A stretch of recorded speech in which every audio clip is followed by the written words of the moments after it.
Bab 101. Tidak, efek pil sisui sangat bagus, dan akan segera berefek. Ding, ingatkan tuan rumah bahwa kau perlu 5 siklus, 1 minggu untuk setiap siklus, lalu minum 5 pil sisui, agar khasiat pil sisui bekerja maksimal.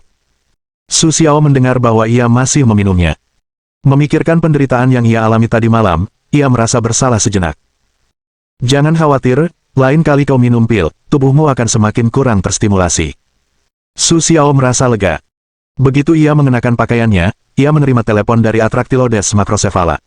Su Xiao, permainannya akan segera dimulai. Kenapa kau belum datang? Su Xiao berpikir, buruk, tadi malam seperti lemparan dadu, urusan yang harus dilupakan. Kakak Bai, aku sedikit terlambat, aku akan segera ke sana. Baiklah, ayo, aku akan membawanya dulu kalau ada sesuatu di sini. Su Xiao menyimpan sisa pil dan bergegas keluar. Tiba-tiba, ia menyadari langkahnya jauh lebih ringan, seolah-olah ia bisa melompat jauh dan tinggi. Keluar dari villa, Su Xiao melompat dengan kencang. Lompatan ini tidak berpengaruh. Su Xiao ketakutan. Lompatan ini lebih dari 3 meter tingginya. Jika kau berusaha sekuat tenaga, kau bisa melompat sekitar 5 meter. Melihat efek pil sisui yang begitu kuat, Su Xiao tampak seperti bunga. Dengan tergesa-gesa ia berkendara menuju tempat pertunjukan, di teater daun maple terbesar di kota X. Di dalam dan di luar teater terdapat lautan manusia, menarik bakat-bakat dari seluruh dunia berkumpul di sini, dan Su Xiao tidak tahu betapa besarnya kompetisi itu. Setelah menemukan Baizu dan Jiang Ke, Baizu tampak cemas. Tanpa menunggu Baizu berbicara, Jiang Ke bergegas ke pelukan Su Xiao. Kakak Su, aku hampir merindukanmu. Akhir-akhir ini kau harus menjaga dirimu baik-baik. Ke, jangan khawatir, kakak. Ini sangat bagus. Sebentar lagi, kakak akan memenangkan 2 hadiah utama untukmu, dan kau akan melihat yang terbaik. Kak Su, kamu terlalu lambat. Yah, kamu memang tidak ingin bersama. Untungnya, masih ada waktu. Ingat kamu sudah berusia 38 tahun. Ada 3 pertandingan. Hari ini adalah pertandingan pertama. Intinya mendengarkan pertanyaan dan undian. Setengah jam lagi, pertandingan akan dimulai. Ayo bersiap-siap. Setelah pertandingan selesai, kalian berdua akan memiliki hubungan yang baik. Petik 2. Oh, Kak Bai, jangan bilang begitu. Aku sangat malu. Sue tersenyum santai. Kak Bai, jangan khawatir. Aku yakin aku tidak akan mempermalukan studio kita. Kakku sudah pergi ke kompetisi, dan aku akan menunggunya kembali. Lalu dia pergi ke lapangan kompetisi. Atraktilodes Macrocephala menatap punggung Su Xiao, tetapi ia memiliki rasa percaya diri yang kuat terhadap pemuda ini. Jiang Ke menggenggam tangannya erat-erat dan meletakkannya di dadanya, seolah-olah sedang berdoa untuk Su Xiao. Sial. Dengan suara bel, suasana menjadi hening, semua peserta telah berada di tempat, dan para penonton duduk. Kompetisi masih 10 menit lagi, sekarang bacakan peraturan kompetisinya. Su Xiao memandang para peserta dari berbagai negara dan bertanya-tanya, saudaraku, sistem, kompetisi macam apa ini? Kenapa pertarungannya begitu besar? Ding, ingatkan tuan rumah bahwa tuan rumah sekarang berpartisipasi dalam kompetisi melukis terbesar kedua di dunia. Pesertanya tidak boleh berusia di atas 40 tahun. Tujuan kompetisi ini adalah agar seniman muda dari seluruh dunia dapat saling bertukar dan belajar, dan agar para pecinta lukisan dari seluruh dunia dapat menikmati lebih banyak karya seni. Ini juga merupakan kompetisi yang diselenggarakan oleh United World Arts Organization untuk menyeleksi kekuatan-kekuatan baru. Kompetisi ini diadakan di Prancis tahun lalu, di Tiongkok tahun ini, dan di Jepang tahun depan. Petik 2. Jika ingin menambah ilmu, kau harus terkenal, berkelana, dan mengumpulkan reputasi yang cukup. Petik 2. Su Xiao tiba-tiba merasa sangat lelah. Saat itu, pengumuman kompetisi dari pembawa acara juga membacakan bagian terpenting. Petik 2. Kompetisi hari ini, judul pertandingan pertama adalah musim gugur. Tidak ada batasan gaya melukis. Kalian punya waktu 10 menit untuk bersiap. Silakan tulis apa yang kalian butuhkan di atas kertas dan serahkan kepada staf layanan kami. Setelah memikirkannya, Su Xiao memutuskan untuk melukis dengan cat minyak. Ia menuliskan peralatan yang dibutuhkannya di atas kertas dan menyerahkannya kepada pelayan. Tak lama kemudian, pelayan membawakan semua barang yang dibutuhkan Su Xiao dan menyimpannya dengan rapi. Tuan Su, silakan. 5 menit kemudian, semua orang siap.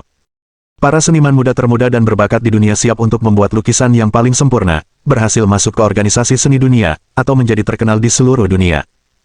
Su Xiao memandangi pemandangan di luar stadion. Di musim gugur, dedaunan di luar mulai menguning, dan beberapa daun rapuh mulai layu. Su Xiao teringat lukisan malaikat pertamanya, lalu mengambil pena.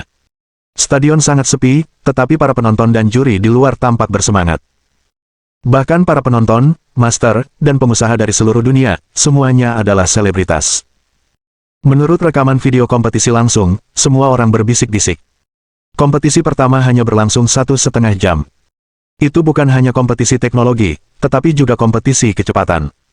Setelah kompetisi, lukisan dari 30 kontestan semuanya dipajang di depan penonton, dan masing-masing diproyeksikan di layar definisi tinggi. Ketika lukisan Su Xiao diproyeksikan, itu menyebabkan banyak seruan. Apakah mahakarya seperti itu digambar oleh manusia atau Tuhan? Kertas itu terbagi rapi menjadi dua bagian, warna kiri indah, warna kanan monoton, pohon besar berdiri di tengah, warna kiri pohon besar itu cemerlang, pohon itu menggantung buah dan daun, kanan pohon besar, cabang dan daun telanjang, setengah panen, setengah layu. Perbesar, ada dua dunia di balik pohon itu. Sebuah lukisan menunjukkan panen dan kehancuran musim gugur bersama-sama. Ini benar-benar goresan ajaib. Benar sekali. Saya terkejut ketika melihat lukisan ini. Saya telah berkecimpung di dunia lelang seni selama 20 tahun. Lukisan-lukisan saya sudah terjual tak terhitung jumlahnya, tetapi saya belum pernah melihat lukisan yang begitu menarik.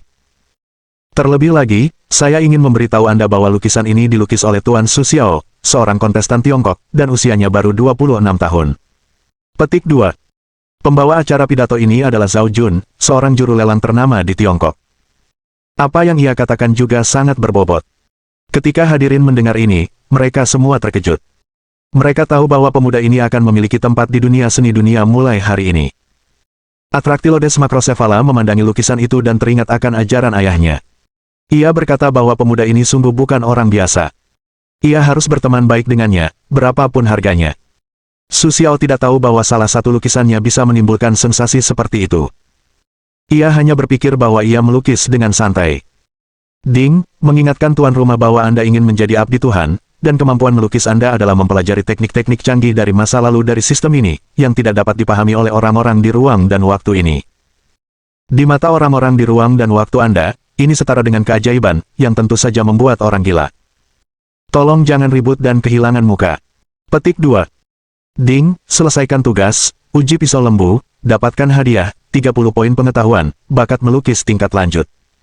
Bukankah masih ada 2 permainan tersisa? Mengapa ada hadiah setelah 1 permainan? Sistem tidak bersuara, tampaknya terlalu malas untuk menjelaskan apapun. Pada saat ini, suasana kisruh di tempat tersebut kembali tenang, dan juru lelang Zhao Jun kembali naik ke panggung. Para master, dengan persetujuan bulat dari juri dan semua peserta, Tuan Su Xiao memenangkan kejuaraan hanya dengan 1 set. Terdengar banyak sorak-sorai di bawah panggung, tetapi tidak ada yang mempertanyakannya. Semua orang tahu bahwa lukisan ini saja sudah di luar jangkauan kita semua di sini. Selanjutnya, mari kita undang Tuan Su Xiao ke atas panggung. Su Xiao melangkah ke panggung dan menatap sorotan lampu dari banyak master dan reporter terkenal di dunia. Ia tahu bahwa ia telah berhasil. Ia akan bangkit dari satu bidang ke bidang lain dan menjadi raja yang serba bisa. Tuan Su Xiao, bagaimana mungkin Anda memiliki keterampilan melukis yang begitu hebat untuk menghasilkan lukisan yang begitu memukau? Melukis adalah hal pertama yang manusia lakukan setelah memahami dunia. Lukisan telah ada sejak zaman manusia primitif. Tidak ada kata-kata. Mereka hanya bisa menggunakan lukisan untuk merekam apa yang telah mereka lihat dan alami. Melukis adalah cara paling langsung bagi seseorang untuk mengekspresikan isi hatinya. Melukis bukan sekadar seni, melainkan penggambaran hati. Saya, tanpa guru, apa yang ingin diungkapkan oleh lukisan saya adalah hati saya. Tepuk tangan meriah dan seruan meriah dari penonton pun terdengar. Memang benar dia jenius. Dia bisa menggambar lukisan seperti ini dengan kekuatannya sendiri. Orang itu bisa mengajar murid-murid yang luar biasa. Pastilah lukisan itu adalah karya favorit Tuhan. Tuan Su Xiao, beginilah. Di akhir setiap kompetisi, selalu ada lukisan-lukisan bagus yang dilelang. Apakah Anda ingin melelang lukisan Anda?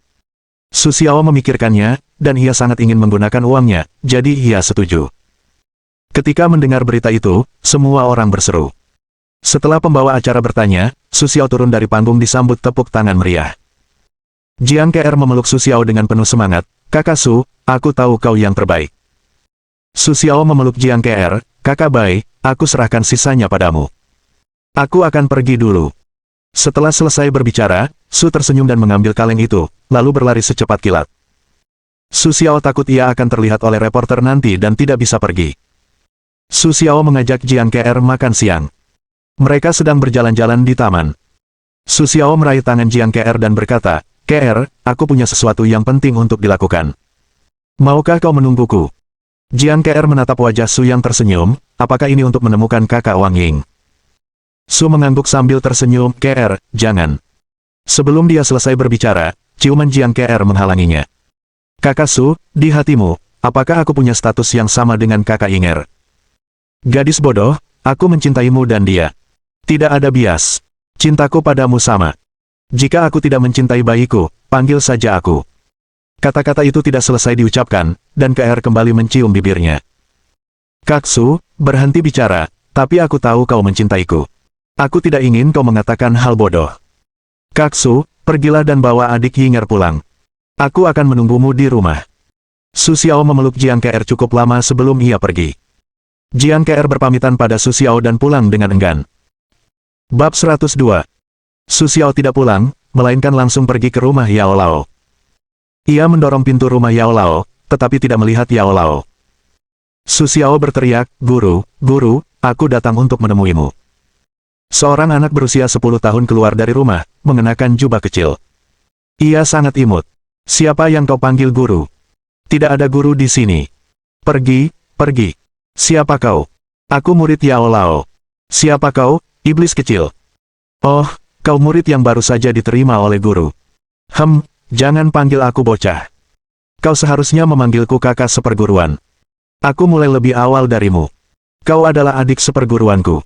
Su Xiao berjongkok dan mencubit wajah kecilnya. Ia berkata sambil tersenyum, "Siapa namamu, teman kecil? Di mana guru?" Kau yang termuda. Namaku Dao Ming. Aku tidak akan memberitahumu di mana guru berada kecuali kau memanggil kakak seperguruan." Su Xiao melihat penampilan Dao Ming yang menggemaskan dan ingin menggodanya. "Baiklah, kalau aku memanggilmu kakak seperguruan, apa kau mau memberi adik seperguruanmu hadiah? Kurasa kau tidak punya apa-apa, dan kau ingin aku memanggilmu kakak seperguruan." "Kau," gumam Xiao Dao Mingqi, wajahnya memerah, "siapa bilang aku tidak punya apa-apa? Kau memanggilku kakak seperguruan, tentu saja kau tidak bisa hidup tanpa bantuanmu.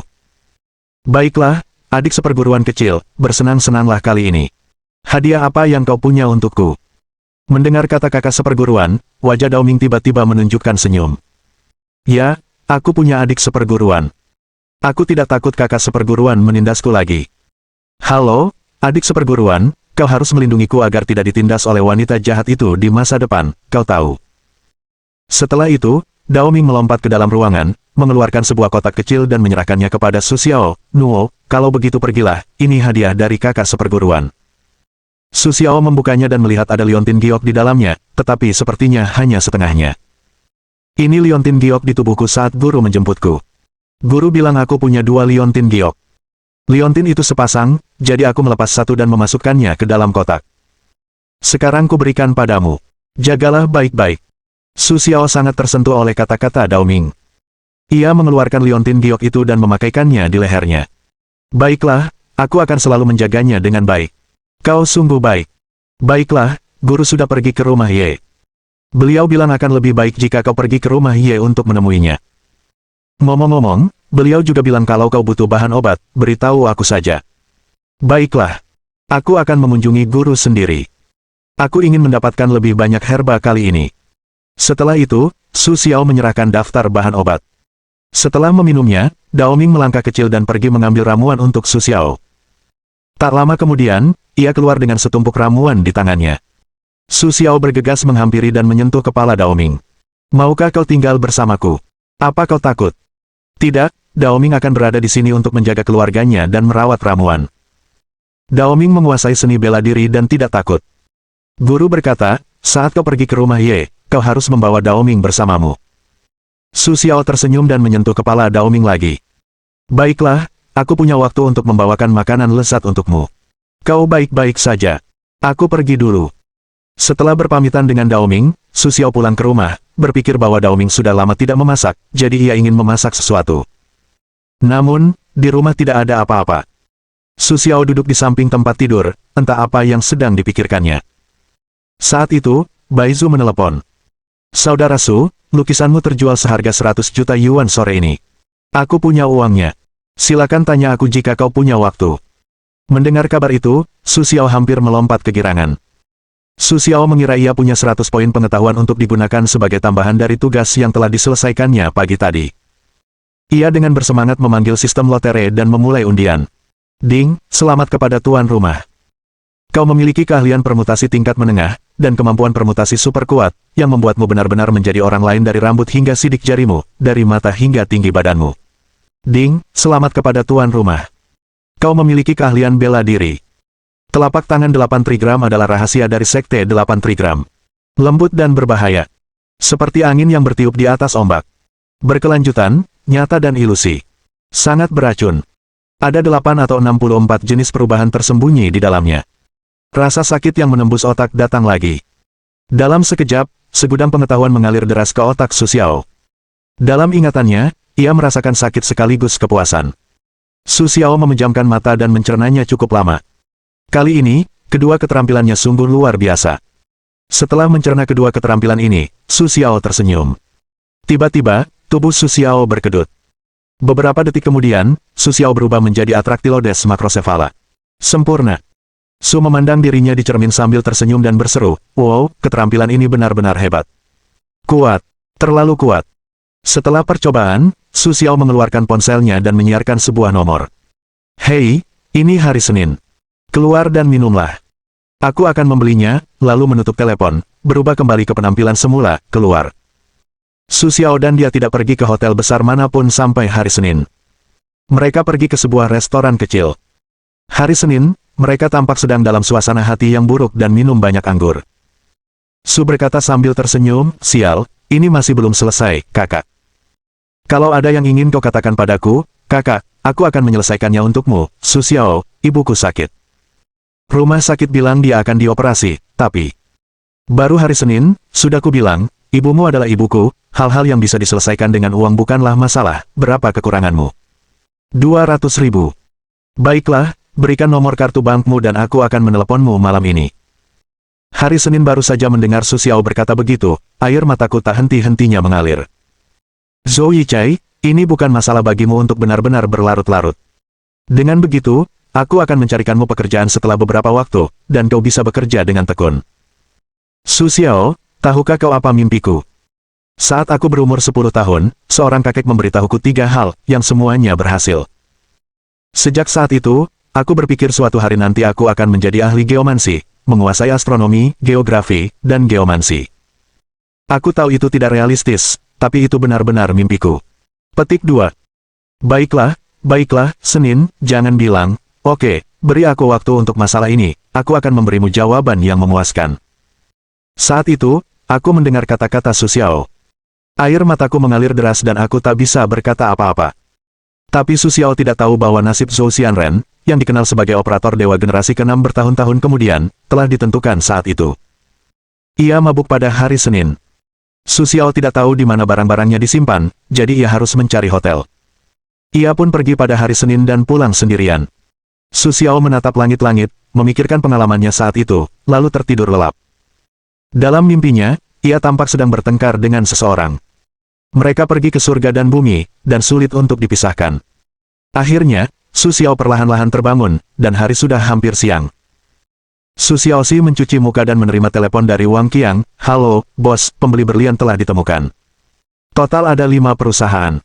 Masing-masing memiliki bagian untuk dimakan. Wah, itu sangat bagus. Anda bisa membuat kesepakatan dengan mereka, lalu saya akan datang dan berdagang dengan mereka dengan berlian." Setelah menutup telepon, Sue tersenyum bahagia saat mengemudi ke tempat William. Su tersenyum ke dalam ruangan. Pria tua asing, Parnoton, tampak terkejut. Mengapa kekuatan orang Cina ini meningkat begitu banyak hanya dalam beberapa hari? Momentum orang ini secara keseluruhan jauh lebih tinggi daripada sebelumnya. Benar saja, orang Cina itu monster. "Halo, Tuan Panalton." "Halo, Saudara William. Pembeli berlian telah datang. Semua berlian telah terjual. Kelima perusahaan telah bersama-sama menikmati barangnya. Bagus. Kalau sudah waktunya berdagang, ayo kita pergi bersama." "Tidak masalah, Saudara William. Ayo kita bandingkan lagi." Kali ini, Su Xiao, dengan telapak tangan 8 trigram menghadap William, merasa fleksibilitas dan tingkat reaksinya meningkat sejak memakan pil pencuci sumsum. Ia merasa kecepatannya terasa lebih cepat, tetapi William yang tua masih bisa memanfaatkan kekurangannya, menahan ketukan. Sue berdiri sambil tersenyum dan berkata, "Saudara William, apakah kau juga punya kekuatan, atau mari kita bandingkan?" William menggelengkan kepalanya, "Tidak, kekuatanku condong ke arah menembak, tidak cocok untuk bertarung. Kalau kau menggunakan pistol, kau akan terluka." Ketika Su Xiao merasa kecewa untuk sementara waktu, ia berkata, "Mengapa aku tidak berjalan denganmu sebentar? Aku sudah tua, lengan dan kakiku sudah tua. Aku sudah lama tidak aktif." "Guru, Anda, ini tidak pantas." "Caesar, tentu saja, saya akan melakukan 2 gerakan melawan Tuan Su." 2 orang datang ke ruang terbuka di belakang rumah, William dan mereka mengepung, berulang kali membujuk. "Tuan Su, masuklah dulu." "Sama-sama, Pak Tua." Setelah itu, 2 bola api besar muncul di tangan Su Xiao, dan ia pun padam bersama angin telapak tangan Su Xiao. Tanpa tergesa-gesa, Pan Wodun dengan lembut menggoyangkan tongkat kerajaan di tangannya, dan sebuah bola energi hitam muncul untuk menyebarkan bola api tersebut. Su Xiao tidak menyangka bola api itu akan berhasil. Ia diam-diam memanipulasi elemen tanah, menjebak kaki Pan Wodun, terbang ke hutan, dan mengikat tanaman merambat itu ke Patua. Namun di udara, ia terpotong oleh bilah tak terlihat, dan kemudian elemen tanah yang menjebak Pan Wodun runtuh. Su Xiao sekali lagi menembak, mengendalikan 2 peluru baja, seperti peluru yang ditembakkan ke Patua, sekali lagi hancur oleh kekuatan tak terlihat. Meskipun lelaki tua itu dengan mudah menerima semua jurus Su Xiao, raut wajahnya semakin serius. "Tuan Su, saya sudah meminta Anda untuk melakukan 3 jurus. Bagaimana kalau Anda mencoba jurus ini?" Setelah itu, dengan lambaian tongkat kerajaan yang ringan, sebuah kekuatan tak terlihat mengikat dan menarik Su Xiao, dan akhirnya menjatuhkannya ke tanah tanpa melukainya. Su Xiao menepuk-nepuk abu di tubuhnya, berdiri, dan berkata, "Terima kasih atas instruksi Anda. Orang tua itu memang pantas mendapatkan reputasinya. Saya yakin. Tuan Su, Anda tidak perlu terlalu memperhatikan. Saya hanya punya pertanyaan. Apa atribut kekuatanmu?" "Atribut? Apa maksudmu? Aku monyet, haha." Menurut sistem pembagian Tiongkok, ada emas, kayu, air, api, tanah, tentu saja, angin, guntur, dan atribut lainnya. Saya tidak tahu atribut apa yang dimiliki Tuan Su. Baru saja Tuan Su menyerang saya dengan berbagai jurus. Saya benar-benar tidak bisa membedakannya dengan orang tua itu." Sue menatap Parnoton sambil tersenyum dan mengatakan sesuatu yang mengejutkan semua orang. "Aku, Maha Kuasa, Maha Kuasa." Bab 103. Ketika Su Xiao mengatakan ini, mereka berempat terkejut. "Jangan tertawa, Tuan Su. Tidak ada manusia yang punya banyak atribut. Apa atribut khusus Tuan Su yang tidak pantas dibicarakan?" Su Xiao tidak ingin menutupi kemampuannya kepada William. Ia mengambil anggur dari salah satu teman William dan menuangkannya ke tangannya. Alih-alih tumpah, anggur itu malah berubah menjadi bola air yang menggelinding, memantul dan melompat-lompat di tangan Su Xiao. Dengan lambaian tangan Su Xiao, bola air itu berubah menjadi naga air, yang meledakkan lubang di tanah. Dengan lenyapnya naga air itu, sebatang pohon muda tumbuh dari lubang di tanah. Tiba-tiba, pohon muda itu tumbuh menjadi pohon besar, layu dan layu dalam sekejap, dan akhirnya membusuk menjadi lumpur dan abu, menyatu dengan tanah. Dengan lenyapnya pohon besar itu, lubang-lubang di tanah pun lenyap. Namun, retakan yang tak terhitung jumlahnya menyebar di tanah dan berhenti di kaki William dan yang lainnya. Retakan itu menutup kembali, tak meninggalkan jejak di tanah. Namun, ketika William dan yang lainnya belum kembali, terdengar suara yang jelas. Su Xiao tersenyum dan tangannya bergetar hebat. Saat pergelangan tangan Su Xiao berputar, api kecil itu meledak menjadi bola api raksasa. Bola api itu kemudian meledak dan berubah menjadi teratai api yang indah. Su Xiao berteriak, "Berubah!" Teratai api itu membubung tinggi ke langit dan berubah menjadi phoenix api. Ia melayang di atas kepala Su Xiao dan berputar mengelilinginya. Diiringi kicau burung, phoenix api itu menghilang di langit. Su menatap orang-orang yang terkejut itu sambil tersenyum, "Yah, aku tidak menipu kalian." Parnoton menatap Sue dan tertawa. Ia begitu terkejut hingga tak tahu harus berkata apa. Selama bertahun-tahun, Parnoton telah melihat banyak orang dengan bakat luar biasa atau fisik istimewa, tetapi ia belum pernah mendengar orang dengan lebih dari 2 atribut. Atribut Su Xiao, bagaikan bom nuklir, menghantam hati Parnoton. Tuan Su benar-benar ada sebagai dewa. Pada waktunya nanti, pasti ada tempat bagi Tuan Su di puncak dunia. Pak tua itu bercanda.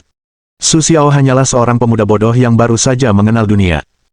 Nanti, saya ingin meminta nasihat lebih lanjut dari Patua Parnoton, kata Su dengan rendah hati sambil tersenyum. William dan rombongannya kembali ke ruangan dan melanjutkan pembahasan masalah berlian dan pendirian kantor cabang. Sue Xiao berkata kepada Panalton dan William, "Bapak-bapak dan ibu-ibu, saya berjanji kepada Sue Xiao bahwa selama kita bisa menjamin persahabatan jangka panjang kita, saya berjanji kepada Sue Xiao bahwa di kota X, kami akan mengizinkan Anda membuka kantor cabang secara terbuka. Jangan khawatir, Tuan Su. Kami bukan orang-orang yang mengkhianati teman-teman kami. Kami, si Merah Tua, bisa berpijak di dunia ini. Kejujuran tidak sia-sia." Ia berjanji untuk menuntut sambil tersenyum. "Saya percaya reputasi si Merah Tua tidak sia-sia, jadi saya pergi dulu, Saudara William. Saya akan memberitahu Anda waktu tentang berlian itu." Su Xiao meninggalkan gedung hitam kecil milik William dan pergi ke tempat hiburan malam. Ia ingin bertanya kepada Wang Qiang tentang pembeli berlian itu. Setelah beberapa saat, ia pergi ke bar. Siang hari, bar itu tutup. Pintunya terkunci. Su Xiao masuk melalui pintu belakang.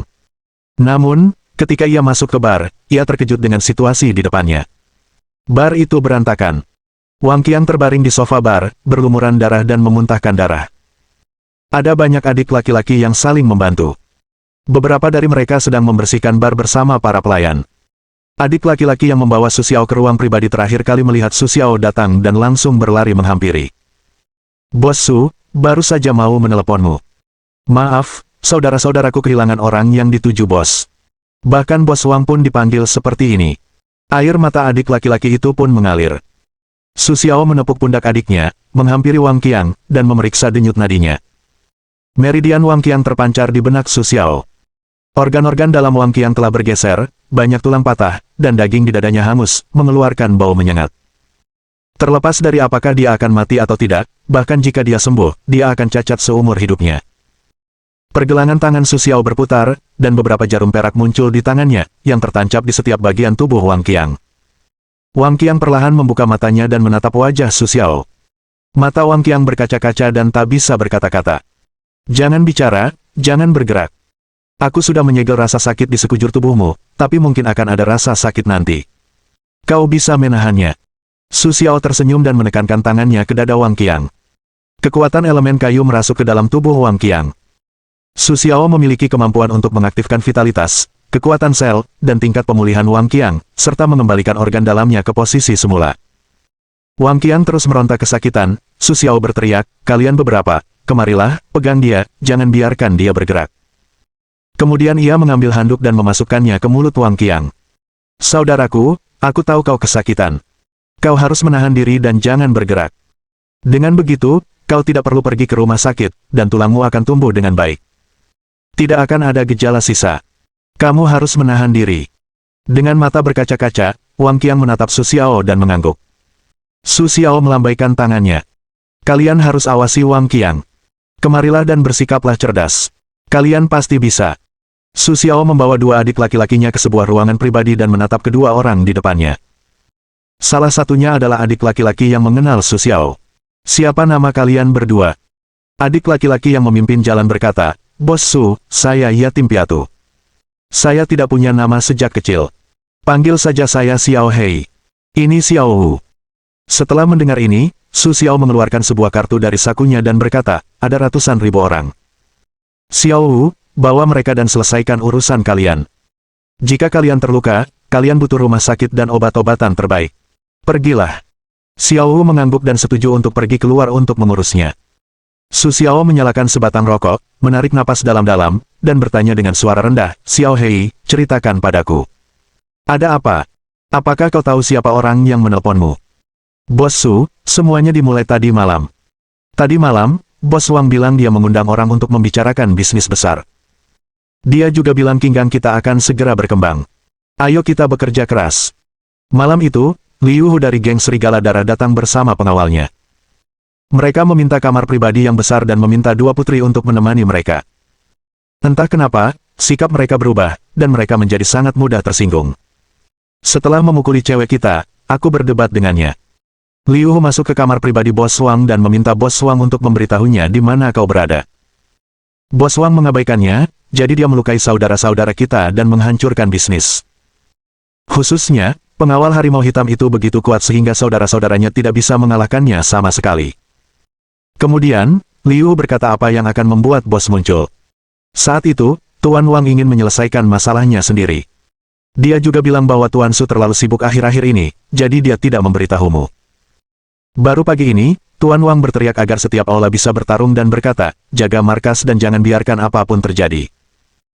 Xiao Hei membawa Su Xiao mengambil rokoknya, minum air, menyalakan sebatang rokok, lalu melanjutkan, entahlah, begitu orang-orang berkumpul di setiap pintu masuk, 5 orang masuk ke bar. Mereka sangat aneh. Mereka datang dan melawan saudara-saudara kita. Puluhan dari kita tidak bisa mengalahkan mereka. Mereka terlalu kuat. Tidak ada yang bisa mendekati mereka. Kekuatan mereka terlalu mengerikan.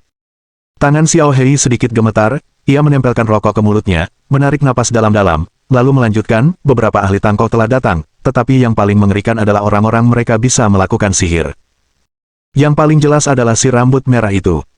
Dia penuh api, tetapi dia tidak dapat membakar dirinya sendiri.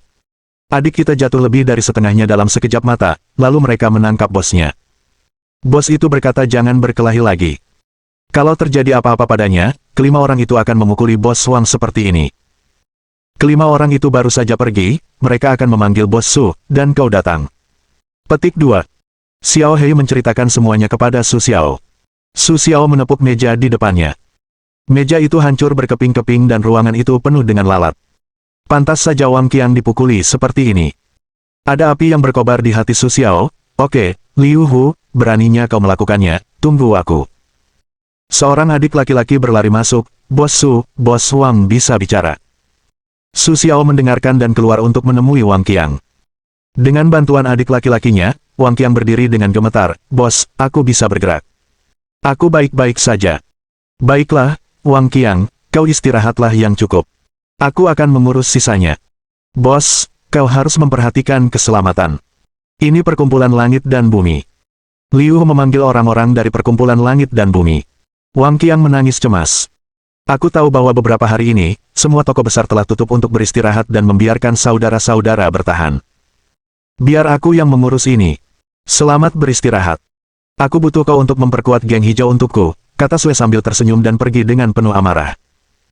Wang Qiang menatap punggung Su Xiao saat ia pergi dan kekacauan di bar, air mata mengalir deras.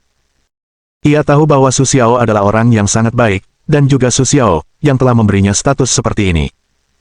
Jika tidak, ia tetaplah seorang gangster, tetapi Su Lauda membiarkannya melakukan hal seperti itu, dan ia gagal melakukannya. Wang Qiang dipenuhi rasa bersalah, enggan, penyesalan, dan rasa ketidakberdayaan yang mendalam. Ia tahu bahwa ia masih terlalu lemah. Su Xiao berjalan keluar dari bar dan melihat seorang pria bersembunyi di balik mobilnya, memandangi dirinya sendiri diam-diam. Su Xiao menatap pemuda itu selama 3 detik. Pemuda itu berbalik dan berlari. Su Xiao bergegas mengejar pria itu dan menyeretnya ke gang sepi.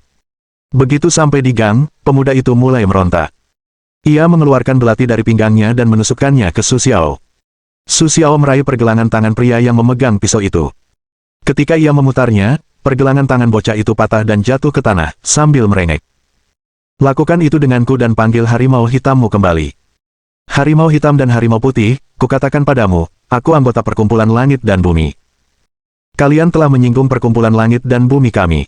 Sama-sama. Tunggu saja. Presiden kami akan membuat hidup kalian lebih buruk daripada kematian. Haha. Su Xiao menginjak pergelangan tangan bocah itu dengan keras, tanpa mempedulikan lolongannya, lalu menarik bocah itu dari tanah. Wah, beraninya kau kembali dan memberitahu presidenmu bahwa kau tak perlu mencariku. Besok aku akan mengunjungi presidenmu sendiri. Pergi sana. Sue melempar pria itu ke tanah sambil tersenyum. Bab 104. Baiklah, nak, kalau kau berani, datanglah. Beraninya kau menantang kami seperti ini. Kami akan memintamu berlutut dan memohon pada kami saat itu. Su Xiao sudah berbalik dan pergi. Ia mendengar anak laki-laki itu masih berteriak. Pergelangan tangannya berputar dan pisau yang jatuh ke tanah melayang perlahan. Dengan kilatan cahaya, genangan darah dan 3 jari di tanah terlihat. Nak, bicaralah dengan hati-hati nanti. Yang mungkin kau kehilangan lain kali bukanlah jarimu, melainkan nyawamu. Su Xiao berbalik dan berjalan keluar gang. Tepat setelah keluar dari gang, suara sistem terdengar. Ding, terima misinya, hancurkan musuh. Karena perkumpulan langit dan bumi serta geng serigala darah telah datang, sesuai prinsip tangan aktif, cobalah untuk tidak memaksa, bunuh geng serigala darah dan cabang kota X dari perkumpulan langit dan bumi, dan hembuskan napas yang tak sedap. Jika tugas berhasil, kamu akan dihadiahi 3.000 poin pengetahuan. 3 kesempatan undian berhadiah yang berbeda akan memberimu jurus-jurus seni bela diri kuno secara acak.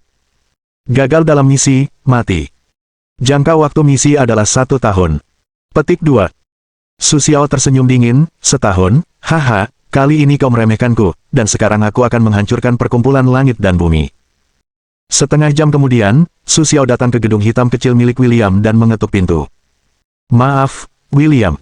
Berlianmu sedang tidak tersedia untuk sementara waktu. Su Xiao memberitahu William apa yang terjadi, dan William pun merasa sangat kesal. William memberitahu Su Xiao bahwa berlian-berlian ini adalah bagian dari dana awal mereka di Tiongkok. Sekarang mereka tidak bisa menjualnya, dan mereka tidak berdaya. Sue menertawakan William dan Palnoton, lalu mengatakan sesuatu yang mengejutkan semua orang. William, aku akan pergi menghancurkan Heaven and Earth Society dulu. Jika kau bersedia membantuku dan menjadi sekutuku, aku berjanji dalam waktu setengah bulan, kau akan bisa membeli tanahmu sendiri dan mendirikan cabang perusahaanmu. William dan Palnoton mendengarkan kata-kata Sue, selain terkejut, juga tenggelam dalam pikiran mereka. Su Xiao, semuanya sangat penting. Mari kita bahas. Baiklah, aku akan keluar untuk merokok. Kau percaya padaku. Jangan tanya apa ketergantunganku. Aku hanya ingin mengatakan bahwa aku punya kemampuan. Setelah itu, Su Xiao keluar, menyalakan sebatang rokok, dan dengan lembut mengembuskan asap rokoknya. Tiba-tiba, Su Xiao teringat sesuatu, mengeluarkan ponselnya, dan menelepon Wang Qiang. Wang Qiang, aku ingin tahu apakah kota X ingin membeli berita, siapa yang terbaik untuk ditemukan. Bos, ada bar Cold Flame di kota X, yang buka 24 jam sehari. Letaknya di jalan bar nomor 23. Bos di balik layarnya adalah Wang Erye, yang dijuluki tikus. Konon dia tahu semua hal di kota X. Dia biasanya bersembunyi di bar dan tidak keluar. Hanya segelintir orang yang mengenalnya dan tahu keberadaannya. Petik 2. Yah, kau bagus untuk penyembuhan. Jangan bertele-tele. Aku tahu. Lalu Su Xiao menutup telepon, berpikir, sistem, aku ingin meminjam uang untuk membeli barang. Ding, sistem paling intim akan segera hadir. Hari ini, saya merekomendasikan baju tempur super multifungsi versi konfigurasi rendah kepada tuan rumah, yang paling sesuai dengan situasi tuan rumah saat ini. Baju tempur semacam ini dapat diubah menjadi pakaian biasa. Baju ini memiliki fungsi anti peluru. Dapat memblokir peluru senjata biasa. Sangat tahan terhadap serangan dan tidak mudah rusak. Baju ini juga memiliki fungsi meningkatkan aktivitas manusia. Tidak ada tekanan untuk bertarung. Dapat dibakar dan memiliki banyak fungsi tahan air. Siapa yang menggunakannya? Siapa tahu, hanya butuh 1.000 poin. Ayo. Sekarang baju ini hadir dengan paket hadiah untuk orang baru. Sekalipun kau punya kekuatan, kau tidak bisa menghentikan peluru sekarang. Ada begitu banyak kekuatan. Apa kau ingin menyalahgunakannya? Ayo, petik 2. Su menyeringai dan menggertakkan giginya, oke, gaun ini saja. Apa paket hadiah barunya? Kau tidak bisa mengadu dombaku dengan sistem ini. Ya, selamat atas keberhasilan pembelian tuan rumah. Paket hadiah untuk pasangan baru telah dimasukkan ke dalam cincin luar angkasa tuan rumah. Silakan periksa sendiri. Su Xiao membuka cincin luar angkasa dan melihat bongkahan emas yang rapi dan 10 pistol, serta senapan AK-47 dan senapan mesin ringan. Su Xiao terkejut, sistem, kau begitu baik, kirimkan aku begitu banyak barang. Tuan rumah, dengan peningkatan kekuatanmu, kau akan segera keluar dari jangkauan duniawi. Barang-barang ini tidak akan lagi menjadi ancaman bagimu. Ini juga hadiah atas keberanianmu. Ambillah. Su Xiao mengeluarkan beberapa bongkahan emas, memasukkannya ke dalam ransel, memasukkannya ke dalam mobil, dan mengamati pakaian tempur yang ia kenakan. Kita akan pergi menemui William dan Tuan Palnoton. Guru, apakah Anda benar-benar mendukung Su Xiao? Kami baru saja datang ke Tiongkok. Kami datang ke sini diam-diam. Jika ada tindakan besar, kami akan diusir dari Tiongkok. Caesar, Anda harus ingat bahwa Anda ingin menjadi manusia seperti dewa, nama Anda adalah nama Kaisar, ada apa? Jangan selalu berpikir untuk mundur, kekuatan Anda, potensi Anda 10.000 kali lebih besar dari yang Anda pikirkan. Tahukah kamu kenapa guru akan membawamu ke Tiongkok? Aku tidak tahu. Bukankah itu untuk melatihku?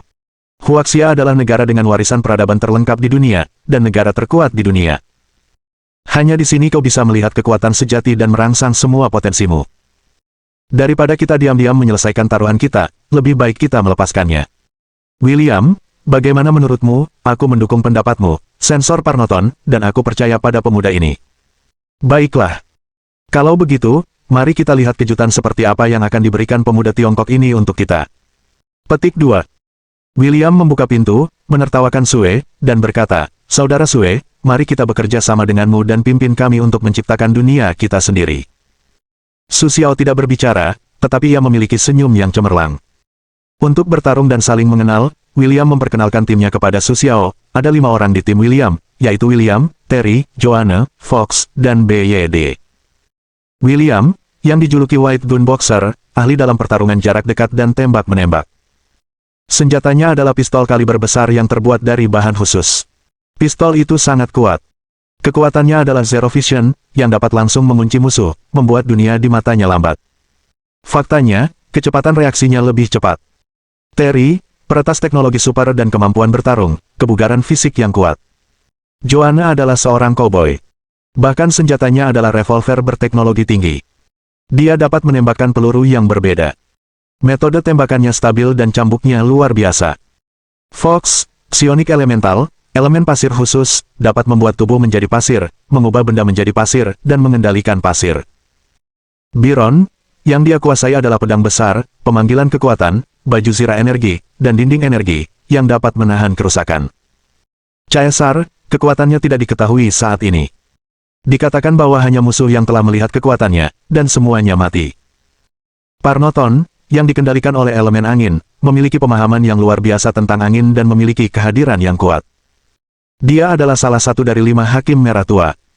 Tuan Su masih puas dengan kekuatan kita, tanyanya setelah memperkenalkan kekuatan semua orang. Titik. Puas, sangat puas, Tuan Parnoton tua. Apakah Anda akan ikut dengan kami juga? Tidak, Caesar dan saya tidak bisa datang. Gawat kalau kita ketahuan. Saya rasa 5 orang sudah cukup untuk William. Sue mengangguk sambil tersenyum dan memperhatikan malam mulai turun di luar. Ia berkata kepada William, ayo pergi. Giliran kita. 6 orang melaju ke bar api dingin. Su Xiao meminta kamar pribadi yang mewah dan memesan anggur. Menunggu pelayan membawakan anggur dan menuangkannya untuk Su Xiao. Su terkekeh dan menyesapnya, lalu langsung meludahi wajah pelayan. Bah, apa itu? Apa itu sesuatu untuk diminum orang? Panggil aku pelayanmu. Begitu pelayan melihat situasi tersebut, ia tahu bahwa Su Xiao dan rombongannya datang untuk mencari masalah, jadi ia bergegas keluar untuk berteriak. Tak lama kemudian, pintu didorong terbuka, seorang pelayan masuk bersama sekelompok orang, dan berkata sambil tersenyum, Bos, ada apa dengan toko ini? Katakan saja, kenapa kasar? Su Xiao mengangkat kelopak matanya, menatap stick drum, tiba-tiba berdiri, meraih stick drum, menekannya di atas meja, mengeluarkan sebuah bayangan dari tangan kanannya dan meletakkannya di leher stick drum. Aku memanggil pelayan. Apa kau tidak mengerti? Cepat pergi dari sini dan panggil bosmu yang sebenarnya. Cepat pergi dari sini. Setelah itu, ia mengeluarkan stick drumnya. Stick drum bangkit dan berteriak, mata anjing buta, datanglah ke sini untuk membuat masalah, ayo, beri mereka pelajaran. 5 detik kemudian, melihat rumah yang penuh dengan adik laki-laki yang dipukuli, kakinya lemas dan ia berlutut. Kesabaranku terbatas. Pergilah dan panggil bosmu. Setelah sekitar 10 menit, seorang pria parubaya datang dengan tergesa-gesa. Kakak, apa yang ingin kau lakukan ketika datang ke toko kecil kami? Tidak ada, hanya pemilik toko. Adik kecil ini bercanda. Aku bos toko ini. Apa kau tidak mencariku? Jangan bicara omong kosong, aku mencari tikus. Kita tidak punya apa-apa di sini. Sebelum pria parubaya itu selesai, sebuah suara terdengar dari pintu. Xiaolin, turunlah. Adik kecil ini datang menemuiku. Pasti ada sesuatu yang penting. Aku akan memberitahunya langsung. 2 orang masuk ke ruangan, seorang kepala botak dan seorang wanita cantik. Pria parubaya itu membungkuk, baik, Tuan kedua. Kemudian dia mengajak semua orang keluar. Tuan tikus duduk di hadapan Su Xiao dan yang lainnya. Wanita itu mengambil sebotol anggur di tangannya dan menuangkannya untuk Su Xiao dan yang lainnya. Kalian berdua orang Cina dan orang asing. Apa yang kalian lakukan di sini? Apakah itu teman di jalan, atau orang dari atas, atau orang istimewa? Oh, tikus seperti apa yang kita inginkan? Haha, aku rasa aku tidak ingin kalian menjadi seperti itu. Kalian memang seperti itu. Tuan tikus juga mengerti manusia. Kenapa kau tidak jujur saja? Tidak, adik kecil. Aku tidak ingin terlibat dengan orang sepertimu. Kalau kau datang kepadaku, kau tidak akan mendapatkan hasil apapun. Bab 105.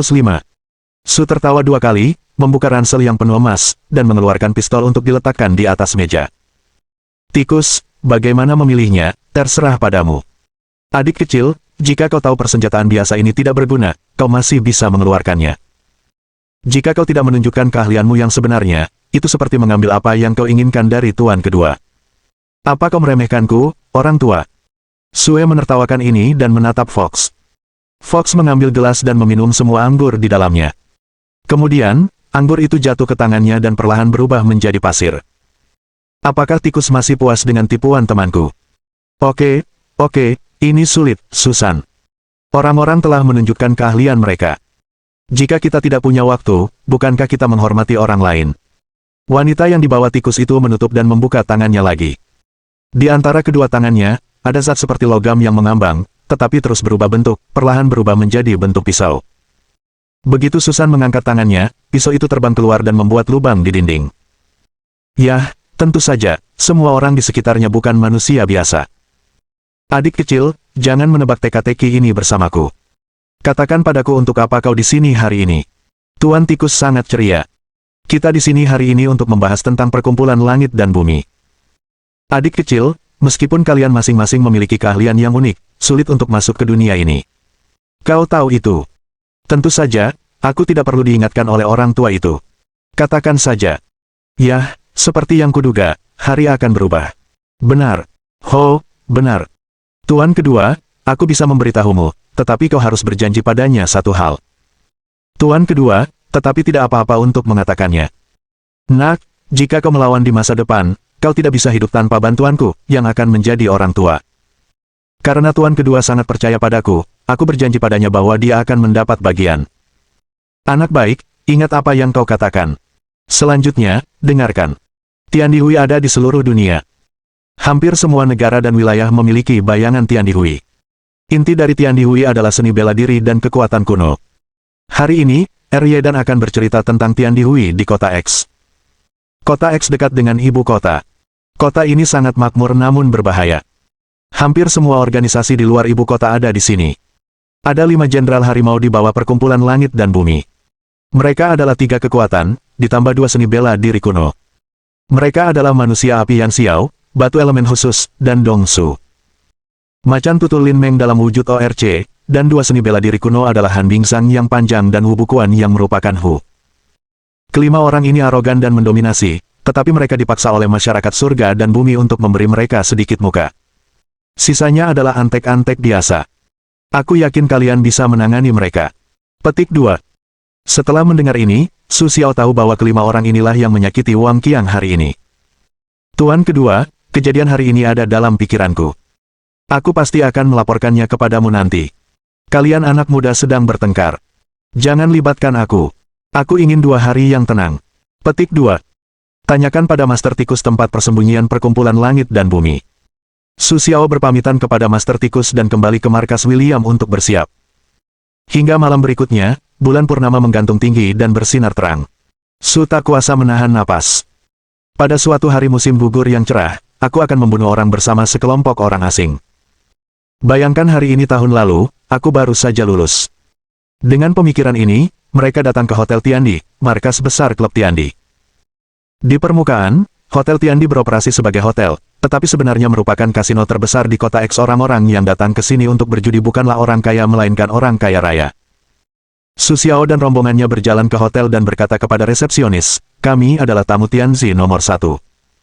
Resepsionis dengan cekatan membawa mereka ke lantai 10 hotel. Seluruh lantai penuh dengan penjudi. Su Xiao mengeluarkan AK-47 dari ranselnya dan menakut-nakuti orang, jika kalian tidak ingin mati, keluarlah dari sini. Ini perseteruan pribadi antara langit dan bumi. Kalian semua orang berpengetahuan. Keluar dari sini. Tak lama kemudian, semua orang di kasino melarikan diri, hanya menyisakan 5 orang. Haha, kau pasti Su Xiao. Aku tidak bisa menemukanmu, tapi aku yang mengirimmu ke sini hari ini. Su Xiao melemparkan pistolnya, hahaha, kau tidak mencariku. Aku akan ke sini untuk melihat apa yang harus kau lakukan. Kau harus mencariku. Saat itu, sebuah suara terdengar dari gerbang kasino, Su Xiao, kau kau membunuh saudaraku, tapi kau masih tidak mengakuinya. Tergantung kemana kau lari kali ini. Tidak, Bos Liu, aku memang membunuh saudaramu, lalu kenapa? Hari ini aku datang ke sini untuk dua tujuan, membunuh kalian semua, atau dibunuh oleh kalian semua, haha. Pencuri anjing sombong, ambil nyawa saudaraku. Setelah mengucapkan kata-kata ini, harimau hitam di samping Liu Hu bergerak. Nak, aku tidak membunuhmu terakhir kali, tapi aku tidak akan berbelas kasihan kali ini. Bah, aku bodoh bertarung denganmu, saudara William. Aku tak bisa mengalahkannya. Terserah padamu. William seharusnya bersuara, berhenti di depan harimau hitam, perang sudah dekat. Su Xiao berbalik dan menatap kelima orang itu. Yo, anak-anak, ayo bermain. Yan Xiao berambut merah mengangkat kepalanya dan menepuk meja. Seluruh tubuhnya melayang ke udara, berubah menjadi bola api dan menghantam Su Xiao. 4 orang lainnya juga menyerbu ke arah para pemain William. Dalam sekejap, rumah itu dipenuhi bola api dan peluru. Menghadapi raungan itu, bola api satu demi satu menghantam Su Xiao, menghantam bola api dengan tinjunya, membuat Su Xiao tak berdaya. Dengan lambaian tangan kirinya, jarum baja tebal yang tak terhitung jumlahnya melayang di ranselnya dan terbang ke sisi Su Xiao. Wah, sudah waktunya mencoba adikku yang besar setelah sekian lama menghajarku dengan bola api. Suaranya jatuh, Su Xiao melambaikan tangannya, puluhan jarum baja menyerbu Yan Xiao. Hati Yan Xiao panik, kungfunya tak tergoyahkan, sebuah bola api raksasa, semua jarum baja melesat jatuh. Tak disangka, belati Su Xiao telah melesat di depannya saat ini, tanpa bayangan, jatuh di dada Yan Xiao, darah langsung mengalir keluar. Su Xiao menendang Yan Xiao keluar dan membantingnya ke toilet kasino. Su Xiao melihat toilet itu dan tertawa. Hahaha, adikku, kau tak akan bisa mengalahkanku kali ini. Dengan lambaian tangan Su Xiao, semua pipa air di toilet meledak, dan air di langit menari-nari dengan liar. Su Xiao menghentakkan kakinya, dan semua air berhamburan ke arah Su Xiao, membentuk bola air. Bola air itu semakin membesar. Su tertawa dan meraung. Bola air itu berubah menjadi naga air.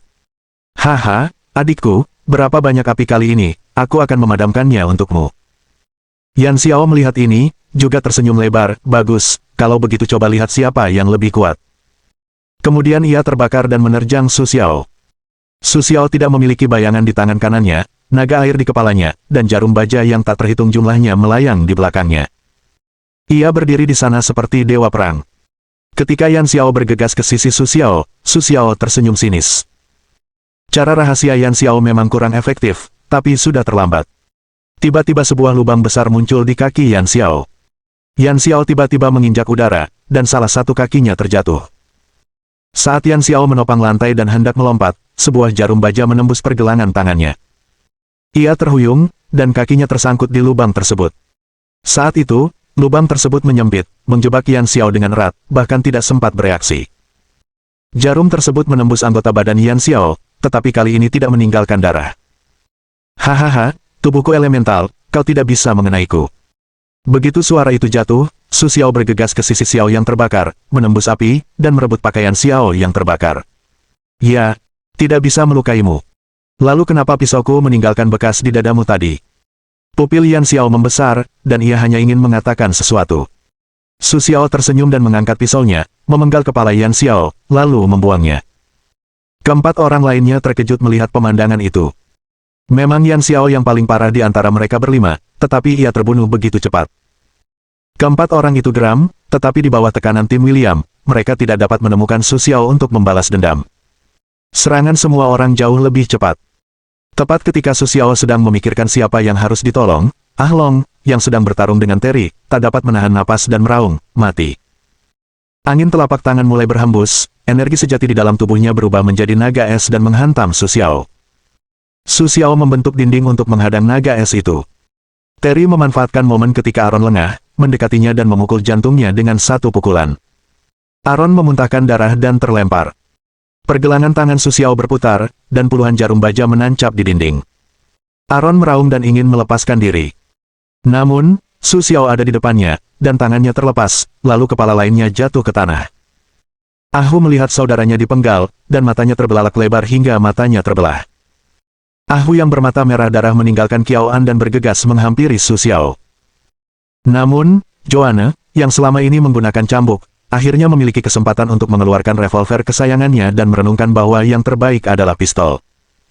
Dengan suara tembakan, Ahu menatap lubang besar di dadanya dan jatuh di samping Su Xiao dengan terkejut. Ia memotong kepala ketiga dengan pisau. Qiao An terkekeh pada Su dan berkata, bom itu akan meledak ketika mengenai suatu benda. Bom itu akan mengeluarkan panas yang sangat besar. Bahkan kekuatan psionik pun tidak dapat menahannya. Hahaha. Dibandingkan dengan di sini, mereka semua jauh lebih membosankan. Manusia batu bertarung dengan Biron, satu batu dan satu perisai. Tidak ada yang bisa mengenai siapapun, dan tidak ada yang bisa melukai siapapun. Fox bertarung dengan Lin Meng. Mengandalkan kemampuan desertifikasinya, ia terus bermain dengan Lin Meng. Yang paling menakjubkan adalah pertarungan antara William dan Black Tiger. Mereka datang dan pergi, mereka begitu sibuk. Keahlian Black Tiger sangat aneh. Tubuhnya yang tak menentu membuatnya sulit untuk menentukan posisinya. Serangannya yang licik membuat William merasa harus bertahan. Namun, pemimpin Heaven and Earth Society belum muncul hingga saat ini, yang membuat orang-orang sedikit gugup. Pertarungan akan segera memasuki tahap panas membara. Su Xiao membunuh 3 orang untuk pertama kalinya. Ia sedikit bersemangat. Melihat 3 orang yang tersisa di lapangan, Su Xiao berpikir, kepala siapa yang harus dipenggal selanjutnya. Ya, Su Xiao benar-benar tega membunuh. Bab 106. Liu Hu, yang datang bersama harimau hitam, menyadari ada yang tidak beres dan ingin menyelinap pergi. Akibatnya, hanya beberapa langkah, ia terjerat tanaman merambat dan jatuh ke tanah. Dengan lambaian tangan Su Xiao, tanaman merambat itu mengirim Liu Hu ke arahnya. Liu Hu berteriak, Su Xiao, beraninya kau menyentuhku. Geng serigala darahku tidak akan membiarkanmu pergi. Liu Hu, yang terguling, melihat mata merah darah Su Xiao dan sedikit panik, kau tidak bisa membunuhku, kau tidak bisa membunuhku. Aku bos geng serigala darah. Liu Hu, serigala darah, bantu aku. Harimau hitam melihat pemandangan Su Xiao, meninggalkan William, berubah menjadi bayangan dan bergegas ke Su Xiao. Su Xiao melihat harimau hitam datang untuk melindungi tuan, matanya menjadi tajam, dan tidak melambaikan bayangan lagi. Dalam sekejap, pemimpin geng serigala darah berbeda. Harimau hitam berteriak, cantus, bergegas ke sisi Su Xiao, pukulan akan membuat Su Xiao terbang keluar, William bergegas, menghalangi di depan harimau hitam. Su Xiao, kau memiliki keberanian untuk membunuh tuanku. Hari ini aku akan mengambil nyawa anjingmu dan mengorbankan jiwa tuanku di surga. Su Xiao merangkak keluar dari tumpukan puing, menyeka darah dari sudut mulutnya, menepuk-nepuk debu di tubuhnya, saudara William, biarkan dia datang ke sini, aku akan bertarung dengannya, kau pergi membantu mereka menangkap 2 orang lainnya, untuk hidup. Baiklah, Sue, kau terlihat seperti pria sejati. Aku akan meninggalkanmu tubuh utuh hari ini. Harimau hitam, aku tidak peduli mengapa kau begitu ahli dan bersedia bekerja untuk orang-orang seperti Liu Hu. Tapi kau telah melakukan begitu banyak hal kejam. Hari ini adalah pembalasanmu. Ingat, namaku bukan Hei Hu. Aku Lin Zixiang. Harimau hitam kemudian menerjang Su Xiao, senjata harimau hitam juga berupa belati. Belati itu dipegangnya, menusuk jantung Su Xiao. Su Xiao menangkis serangan harimau hitam tanpa bayangan. Tanpa diduga, harimau hitam menendang Su Xiao. Ide Su Xiao muncul. Beberapa jarum baja langsung menembus punggung harimau hitam. Harimau hitam kembali menunjukkan langkah anehnya dan langsung merobohkan jarum baja itu. Su Xiao, kekuatanmu bukanlah ancaman besar bagiku. Gunakan jurus sungguhan. Su Xiao melihat itu, dan dengan lambaian tangannya, dinding rumah berubah menjadi kepalan tangan yang besar dan menghantam harimau hitam. Jari kaki harimau hitam sedikit terkilir, dan tinjunya pun patah. Sudah kubilang, kemampuanmu terlalu rendah. Keluarkan jurus sungguhanmu. Tim William telah menangkap 2 orang yang tersisa dan berkumpul untuk menyaksikan keseruan itu. Sue tersenyum, hari ini, kakekmu, aku harus memenggal kepalamu dengan tanganku sendiri. Nada bicaranya keras, tapi sayang sekali kaulah yang memenggal kepalamu. Su Xiao menghantam bola air, dan harimau hitam itu menghindar. Su Xiao memanfaatkan kesempatan itu untuk menerjang harimau hitam dan menggunakan jurus yang diberikan Ye Feng, yang memaksa harimau hitam itu menangkis berulang kali. Ini jurus keluarga Ye. Siapa kau? Haha, pergilah ke bawah tanah dan tanya Yama. Serangan Su Xiao tak terhentikan.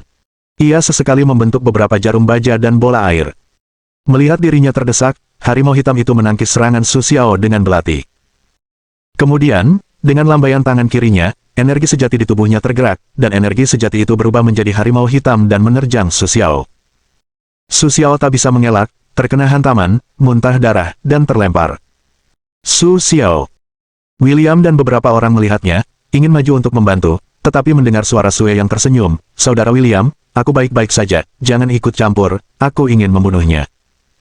Setelah mengucapkan kata-kata itu, ia melompat, dan menyerang harimau hitam itu lagi dengan telapak tangan kiri dan pisau kanannya.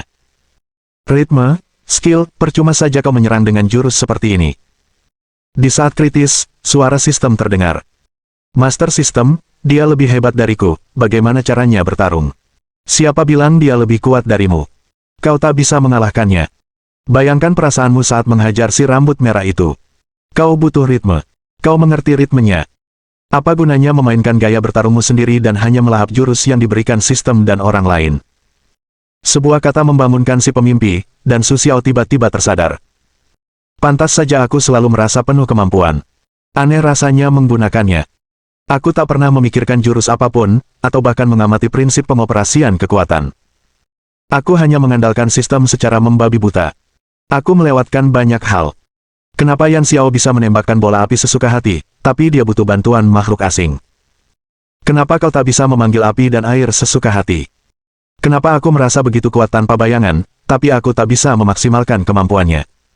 Apa aku benar-benar lemah? Tidak, aku tidak lemah. Semua orang bilang mereka jenius. Ya, aku sudah kehilangan terlalu banyak. Aku ingin mendapatkan semuanya kembali melalui pertarungan ini. Sambil berpikir, Su Xiao dipukuli beberapa kali, dan ia mendapat banyak pujian. Namun, serangan Su Xiao semakin ganas. Meski masih dalam kondisi tertekan oleh harimau hitam, ia seolah mulai memahami gaya bertarung harimau hitam itu. Pintu, kiri, tenggorokan, maju, tendang, masuk tenggorokan, lalu gerakan selanjutnya adalah tinju dan pintu. Su tertawa terbahak-bahak, seperti harimau hitam, dan menggerakkan harimau hitam itu. Setelah menggunakan tenggorokan penyegel untuk memaksa Su Xiao mundur, tangan kirinya benar-benar menyerang Su Xiao. Su Xiao memanggil dinding batu untuk menangkis serangan itu. Harimau hitam itu menerobos debu dan terbelah dari atas ke bawah. Su Xiao segera mundur, hahaha, dasar kucing gila, aku sudah menemukan ritmeku sendiri. Setelah sekian lama menghajarku, aku harus melawan balik. Petik 2. Masih sulit untuk bicara. Coba trikku. Harimau hitam menggali jantungnya.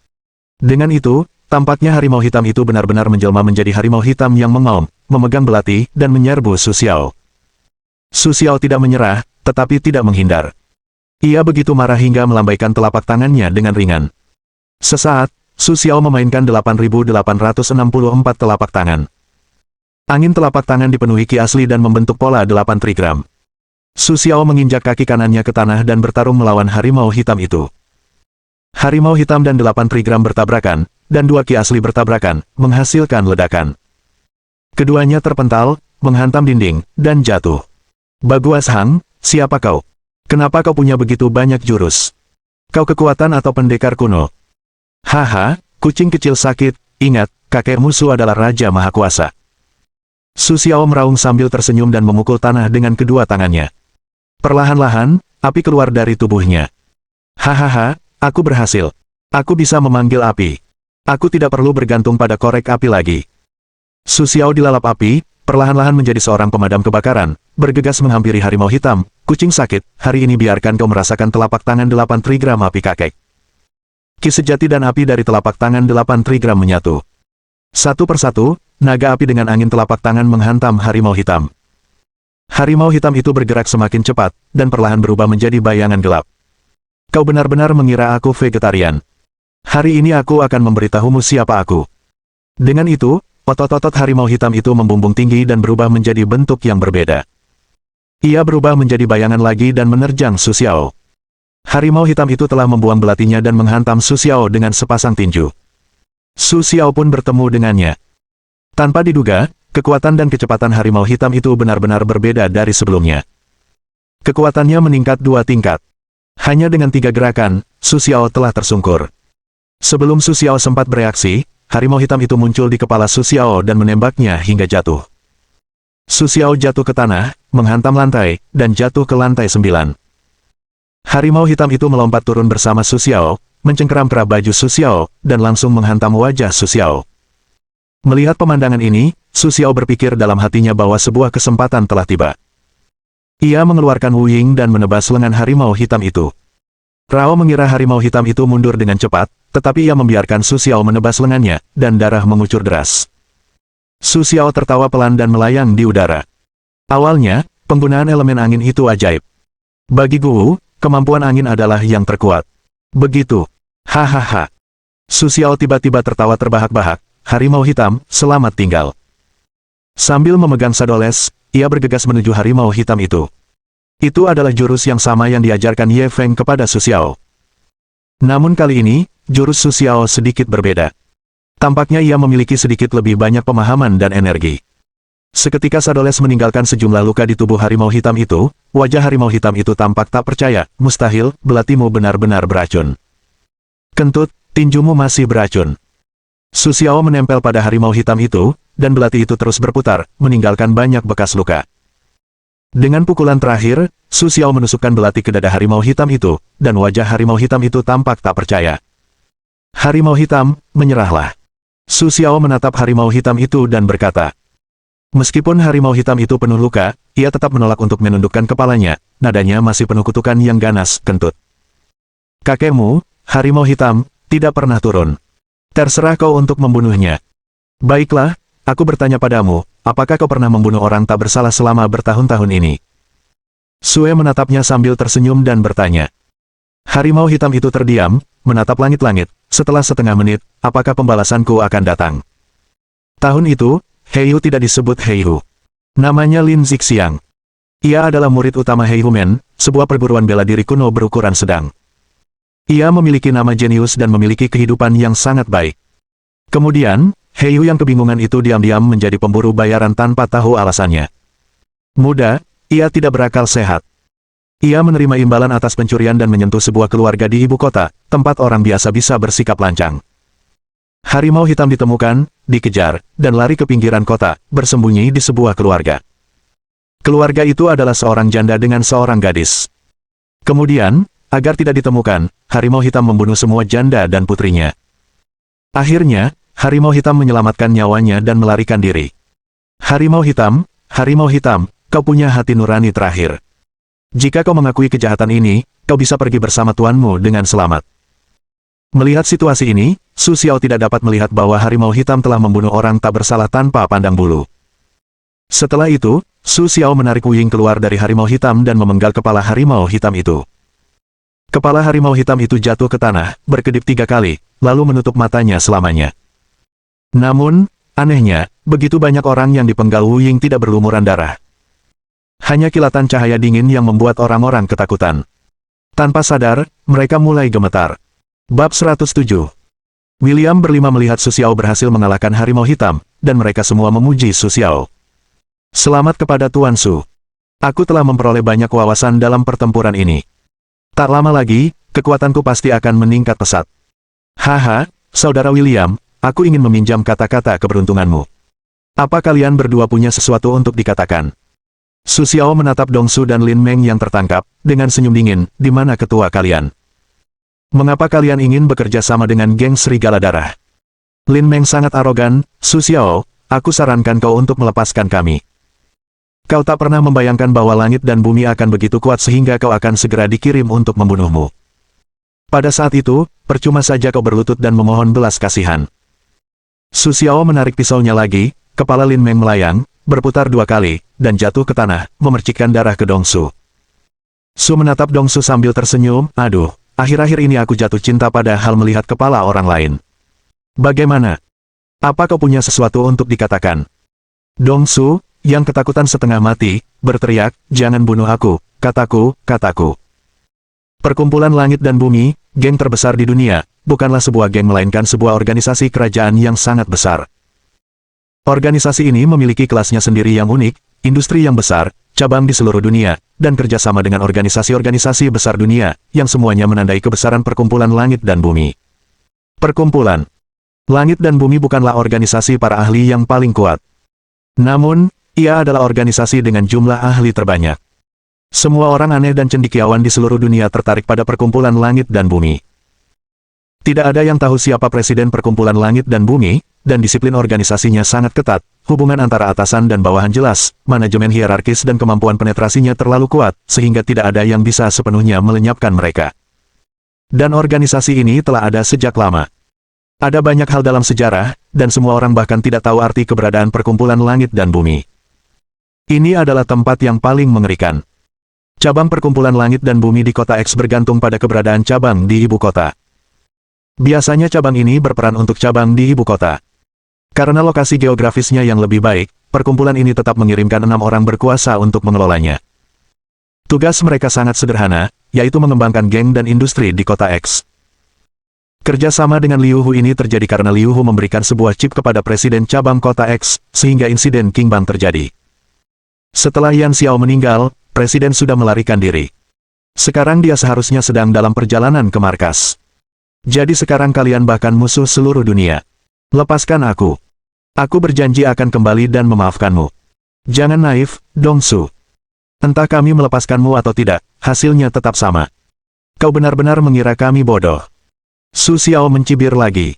Tidak, kau bilang kau tidak akan membunuhku. Apa aku bilang begitu? Dengan lambaian tangannya, Su Xiao keluar dari sarung pedang tanpa bayangan. Kepala lainnya berserakan di tanah. Begitu berdarah dan ganas. Bahkan tim William terkejut dengan darah dingin Su Xiao. Pemuda ini, yang terlalu muda untuk mereka, memiliki hati yang lebih keras untuk membunuh daripada mereka. Pada saat ini, suara keras datang dari lantai bawah, hanya terdengar, saudara-saudara, itu mereka, bunuh mereka, balas dendam untuk bos.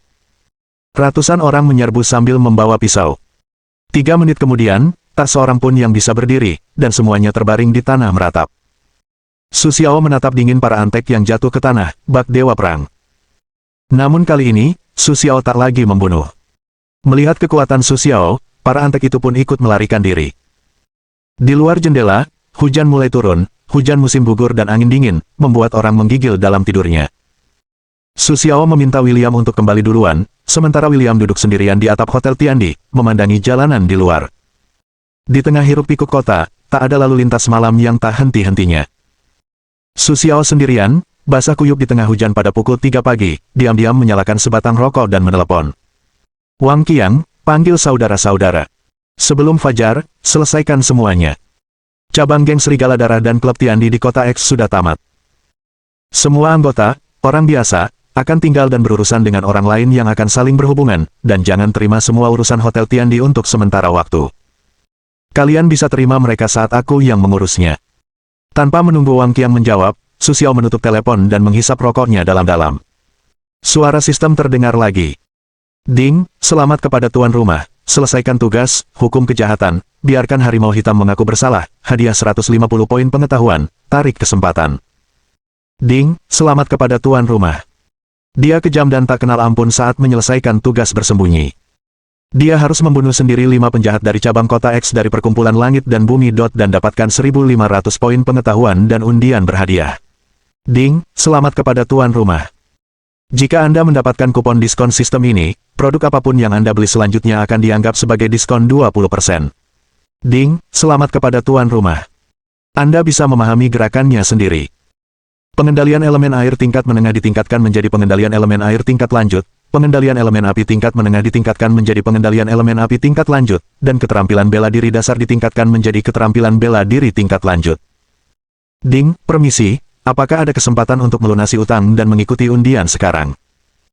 Su Xiao tidak menjawab pertanyaan sistem, tetapi menyalakan sebatang rokok lagi. Sistem, apakah menurutmu benar aku melakukan ini? Tuan rumah, kaulah orang yang ingin berdiri di puncak dunia. Sistem ini menyediakan cara untuk membuat tuan rumah lebih kuat. Bukan, maksudku, apakah aku benar? Su Xiao menyela sistem. Tuan rumah, jika menurutmu itu benar, dia benar. Miliki hati nurani yang bersih. Mengapa menyalahkan dirimu sendiri? Suara sistem telah berubah menjadi suara seorang gadis yang sangat lembut. Sistem, apa kau tidak punya nama? Apa kau program elektronik atau semacamnya?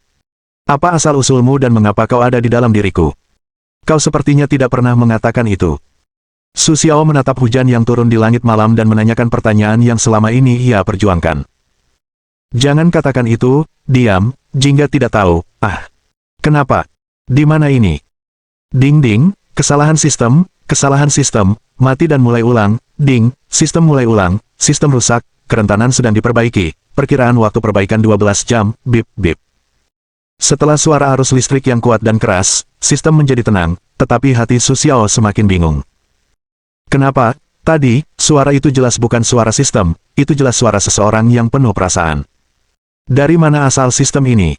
Mengapa kau harus terus menjadi lebih kuat? Hari perlahan mulai terang, tetapi hujan gerimis, sangat suram, suara sirene terdengar di lantai bawah, Su Xiao perlahan berjalan menuruni tangga. Sekelompok polisi berada di lantai 10 dan 9, menangani beberapa mayat yang telah kehilangan kepala, serta sekelompok orang yang tergeletak di lantai dengan tangan dan kaki patah. Beberapa polisi berpegangan pada dinding dan muntah-muntah. Jelas mereka belum pernah melihat pemandangan berdarah seperti itu. Ketika polisi melihat bercak darah Su Xiao, mereka berteriak, "Orang-orang di depan, letakkan tangan kalian di belakang kepala, jongkok, atau kami tembak." Su Xiao perlahan berjongkok, seolah langit merentangkan tangannya, beberapa polisi memborgol Su Xiao. "Kau membunuh semua orang. Aku membunuh mereka semua. Tidak ada yang lain. Ayo pergi." "Su Xiao, bagaimana mungkin kau?" Su Xiao mendongak dan melihat wajah Baisa. Mungkin karena ia baru saja muntah. Wajah Baisa agak pucat. "Ketua Bai, pria ini baru saja turun dari lantai atas dan mengaku telah membunuh semua orang." "Tidak mungkin, bagaimana mungkin? Bagaimana kau bisa membunuh begitu banyak orang sendirian?" Sue tertawa dan bilang, "Kau bercanda."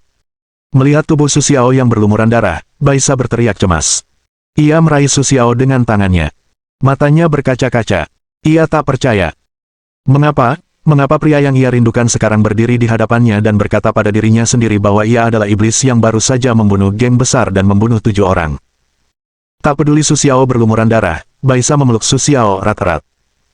Saat ini, Baisa, yang masih berpenampilan garang seperti sebelumnya, jelas-jelas peduli pada Su Xiao. "Ketua Bai, jangan lakukan itu." Polisi segera membuka pintu mobil Berta.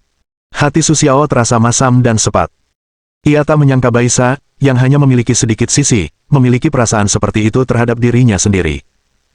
Meskipun ia telah mengemban misi mengejar Baisa yang dikeluarkan oleh sistem, ia tak pernah merasa emosional terhadap wanita yang baru beberapa kali ia temui ini. Namun kini, seakan ada benih di hatinya, diam-diam tumbuh besar, bahkan setangkai bunga kecil. Su Xiao dibawa ke kantor polisi terbesar di kota X dan dimasukkan ke dalam ruangan tertutup. Segalanya ada di ruangan itu dan semuanya lengkap, tetapi suatu hari dan satu malam, tak seorang pun datang dan tak seorang pun berbicara kepadanya kecuali orang yang mengantar makanan. Hingga siang hari berikutnya, Su Xiao, yang baru saja makan siang di Tiongkok, memainkan satu set 8 trigram di kamarnya. Ia sangat puas dan pintu kamar tiba-tiba terbuka. "Kau boleh pergi." Su Xiaozang, biksu kedua, begitu bingung hingga ia dibebaskan. Begitu tiba di pintu kantor polisi, Su Xiaozang melihat seorang pria menatapnya sambil tersenyum. "Ini bukan pengacara Mi. Aku akan merepotkanmu lagi." "Hehe, lama tak bertemu." Su tersenyum pada pengacara Mi, bercanda bahwa ia sepertinya tahu pengacara Mi akan menunggunya di sini. "Haha, Tuan Lai Su mengharapkan aku kembali. Ayo pergi." Pengacara Mi membuka pintu mobil di belakangnya, dan Su Xiao duduk di dalamnya. "Pengacara Mi, kau bisa memberitahuku siapa orang dewasa itu kali ini?" "Tidak, Tuan Su, lebih baik kau menunggu sampai kau bertemu dengannya dan bertanya siapa dia." Pengacara Mi masih bersikeras untuk tidak mengatakannya. Su tersenyum tipis, pengacara Mi benar-benar tidak menarik. "Bukankah lebih sia-sia Tuan Su mengatakan itu? Kalau tidak salah, Tuan Su sengaja masuk ke kantor polisi kali ini, untuk membawaku keluar." Pengacara Mi menyipitkan mata, menatap Su, dan berkata sambil tersenyum. "Hahaha, begitulah adanya. Di antara dua orang ini, kau datang dan aku pergi, untuk saling menguji, tetapi keduanya berhati-hati, berbicara tanpa bocoran, tidak ada yang lebih rendah." Bab 108. Pengacara Mi dan Su Xiao mengobrol dan tertawa di dalam mobil, saling memaki karena dianggap kuno. Mobil melaju kencang. 4 jam kemudian, mobil memasuki ibu kota dan memasuki halaman luas yang dikelilingi tembok dan gerbang besi. Mobil berhenti di samping sebuah bangunan. "Tuan Su, silakan. Kita sampai." Su Xiao keluar dari mobil dan terkejut melihat bangunan itu. Bangunan itu seperti istana. Luasnya mencapai satu area. Di dalamnya, bangunan itu sungguh megah. Lemari pajangannya penuh dengan berbagai barang antik dan karya seni. Dindingnya dipenuhi lukisan-lukisan terkenal dunia, semuanya asli. Su Xiao masih tenggelam dalam lautan uang dan seni. Sebuah suara membangunkannya, "Tuan Su, silakan masuk." Sebuah pintu terbuka, dan ada banyak orang di ruangan itu. Mereka mengobrol, minum, dan mengobrol. Mereka semua adalah orang parubaya, wanita, dan bahkan orang tua beruban. "Pengacara Matt, ada apa ini?" Wajah Su Xiao penuh dengan pertanyaan. Pengacara Mi mengabaikan Su Xiao dan langsung masuk ke ruangan. Semua orang di ruangan itu terdiam. Seorang pria menatap Su Xiao dan berkata sambil tersenyum, "Ini Su Xiaoyou. Ayo, masuk. Akhirnya kau di sini." Su Xiao berjalan masuk ke ruangan. "Pengacara Mi, ada begitu banyak orang. Siapa yang mencariku?" Setelah mendengar apa yang dikatakan Su Xiao, semua orang di ruangan itu tertawa terbahak-bahak. "Hahaha, pengacara Mi, hahaha, Lao Long, kau belum memberitahu Su Xiaoyou." Semua orang di ruangan itu menatap Su Xiao dan pengacara Mi, lalu tertawa. Senyum Su semakin bingung. "Pengacara Mi, apa maksudmu? Kau tidak memberitahuku apa?" Pengacara Mi menatap Su Xiao, melepas kacamatanya, dan perlahan melepas masker kulit manusia dari wajahnya, memperlihatkan wajah seorang pria parubaya. "Haha, Su Xiaoyou, maafkan aku. Akulah yang datang kepadamu. Mari kita berkenalan lagi. Namaku Long Xiwu. Kau bisa memanggilku Lao Long. Nah, siapa kau sebenarnya, dan apa yang kau inginkan dariku? Ayo, Sue. Akan kuperkenalkan kau pada orang-orang ini." Pengacara Mi berkata, "Bukan, seharusnya Lao Long sekarang. Selain Lao Long, ada 8 orang yang hadir." Di sebelah kiri, seorang pria parubaya berjas yang serius, adalah tuan ketiga dari 4 keluarga besar di Beijing, yaitu keluarga Namong Fan. Ia juga merupakan penjaga gerbang keluarga besar. Pria berwajah serius di sebelah Namong Fan, bernama Bai Zhu, adalah tuan muda kedua dari keluarga Bai di Beijing. Meskipun ia terlihat serius setiap hari, ia sebenarnya adalah seorang tua bengal. Setiap hari ia penuh dengan pikiran-pikiran yang tak terkendali dan suka menggoda orang lain, tetapi ia takut pada ibu mertuanya. Ia senang menipu generasi muda setiap hari. Telapak tangan keluarga Bai sebagian besar kuat, sehingga praktisi seni bela diri keluarga Bai memiliki kekuatan besar. Su Xiao, yang berjabat tangan dengan Bai Zhu, dicubit untuk menunjukkan giginya. Gadis di tengah tampak sangat muda. Namanya Lin Ru, meskipun ia terlihat sangat muda, ia juga seorang wanita. Ia adalah putri ketiga dari keluarga Lin, 4 keluarga terbesar di Beijing. Ia memiliki ketajaman bisnis dan keterampilan manajemen yang tak tertandingi. Ia tidak pandai seni bela diri, tetapi sebagai seorang peretas, ia adalah orang pertama di Tiongkok. Mengandalkan orang tua Lin Ru, kepalanya terlihat seperti Einstein. Ia adalah pemimpin kedua keluarga Zuge. Kecerdasan Super Zuge Cheng adalah modalnya untuk menghancurkan semua orang. Ia sering memanggil Lao Long, Mang Fu. Ia menguasai astronomi, geografi, yin dan yang, 8 trigram, penelitian alam semesta, dan penemuan kebutuhan sehari-hari. Jika Anda berpikir ia seorang sarjana yang lemah, Anda salah. Semasa mudanya, Zuge Cheng dikenal sebagai penembak jitu yang handal, termasuk senjata api, busur dan anak panah, bahkan ketapel. Wanita lain, Su dari aliran Mei, tampak seperti abadi. Ketika ia turun gunung untuk memasuki Departemen Keamanan Nasional, ia jatuh cinta pada pemimpin kedua keluarga Ouyang dan menolak untuk kembali ke aliran tersebut. Keluarga Ouyang hampir dihancurkan oleh aliran Mei. Ilmu pedang Mei Su telah meningkat pesat. Lembut dan licik. Sungguh jurus membunuh tanpa darah. Pria tua yang merokok di dalam tas itu adalah guru Su Xiao, saudara kedua Ye Feng, dan ayah Ye Xiu dari 4 keluarga di Beijing. Ia tidak pandai bela diri, tetapi ia berhati-hati. Berkat bantuannya, keluarga Ye berkembang pesat. Pria yang merampok kantong rokok Ye adalah Yan He dari keluarga Yan. Ia perokok berat di hari kerja. Keahlian kaki dan cakar keluarga Yan sangat kuat. Yang terakhir adalah seorang lelaki tua yang sangat kuat. Ia adalah angin tanpa sihir. Tongkat gilanya sangat kuat. Banyak orang tidak ingin bersaing dengannya karena ia benar-benar orang tua yang gila. Terakhir, Long Xiwu, penjaga gerbang keluarga Long, dipanggil Lao Long oleh semua orang. Ia berpura-pura menjadi pengacara untuk menyelidiki kebenaran Su Xiao, seorang pemuda yang tiba-tiba muncul. Setelah mengetahui identitas semua orang yang hadir, Su Xiao sangat bingung. "Kalian keluarga naga. Kenapa kalian berpura-pura jadi pengacara untuk membantuku? Untukmu yang tidak bermain kartu dengan akal sehat, aku akan pergi dan tenang saja. Aku tidak menyangka kau benar-benar berani menghancurkan perkumpulan langit dan bumi. Aku harus membawamu ke sini sebelumnya. Apa yang kau inginkan dariku? Aku hanya orang biasa." "Hahaha, Su Xiaoyou, kau tidak jujur. Apa kau orang biasa? Memang benar dalam 26 tahun terakhir, kau belum bisa melakukan apapun dengan lancar. Tapi kenapa, hanya dalam 3 bulan, kau berubah dari orang biasa menjadi tim beranggotakan 5 orang yang dapat memimpin 5 organisasi merah gelap paling populer, dan membunuh pemimpin perkumpulan langit dan bumi, geng Serigala Darah dan Lin Zixiang yang kuat, yang membunuh 7 orang di kota. Bisakah kau ceritakan bagaimana kau melakukannya? Hahaha, ini suatu malam aku bermimpi bola cahaya terbang ke tubuhku. Ketika aku bangun, aku menemukan banyak hal, dan aku memiliki banyak pengetahuan di kepalaku yang tidak kuketahui sebelumnya, itulah aku. Sekarang, petik 2. Baiklah, nak, jangan mempermalukan dirimu sendiri. Sangat penting bagi kami untuk menemukanmu. Terlepas dari kemampuanmu, sekarang kami punya tugas yang sangat penting untukmu. Ternyata organisasi Laolong adalah Departemen Keamanan Nasional Tiongkok yang legendaris, yang bertanggung jawab untuk menjaga perdamaian Tiongkok dan menangani masalah-masalah yang tidak dapat dihadapi oleh orang biasa. Departemen ini terdiri dari berbagai keluarga, organisasi, dan sekte Tiongkok, dan setiap anggotanya dipilih oleh para ahli terbaik dari setiap keluarga. Laolong adalah direktur setiap departemen di Departemen Keamanan Nasional, yang bertanggung jawab atas penyatuan Departemen Keamanan Nasional. Dan alasan mendasar mereka menemukan Su Xiao adalah karena langit dan bumi bertemu. Laolong dan yang lainnya menyadari bahwa masyarakat langit dan bumi tidak senormal kelihatannya, jadi mereka perlu menemukan orang yang kuat untuk melawannya di garis depan, sementara Laolong dan yang lainnya mendukungnya dalam diam, siap untuk mencabutnya. Jadi kau menemukanku. Tapi Laolong, aku benar-benar tidak suka perasaan terkekang. Tidak, Su Xiaoyou, aku tidak bermaksud membiarkanmu menjadi bawahan kami, melainkan sebagai benteng untuk membantu kami menyelesaikan beberapa tugas sementara kau menyelesaikan kariermu sendiri, dan tujuan kami sama. Benarkah? Benar, Su Xiaoyou. Apa pendapatmu tentang perkumpulan langit dan bumi?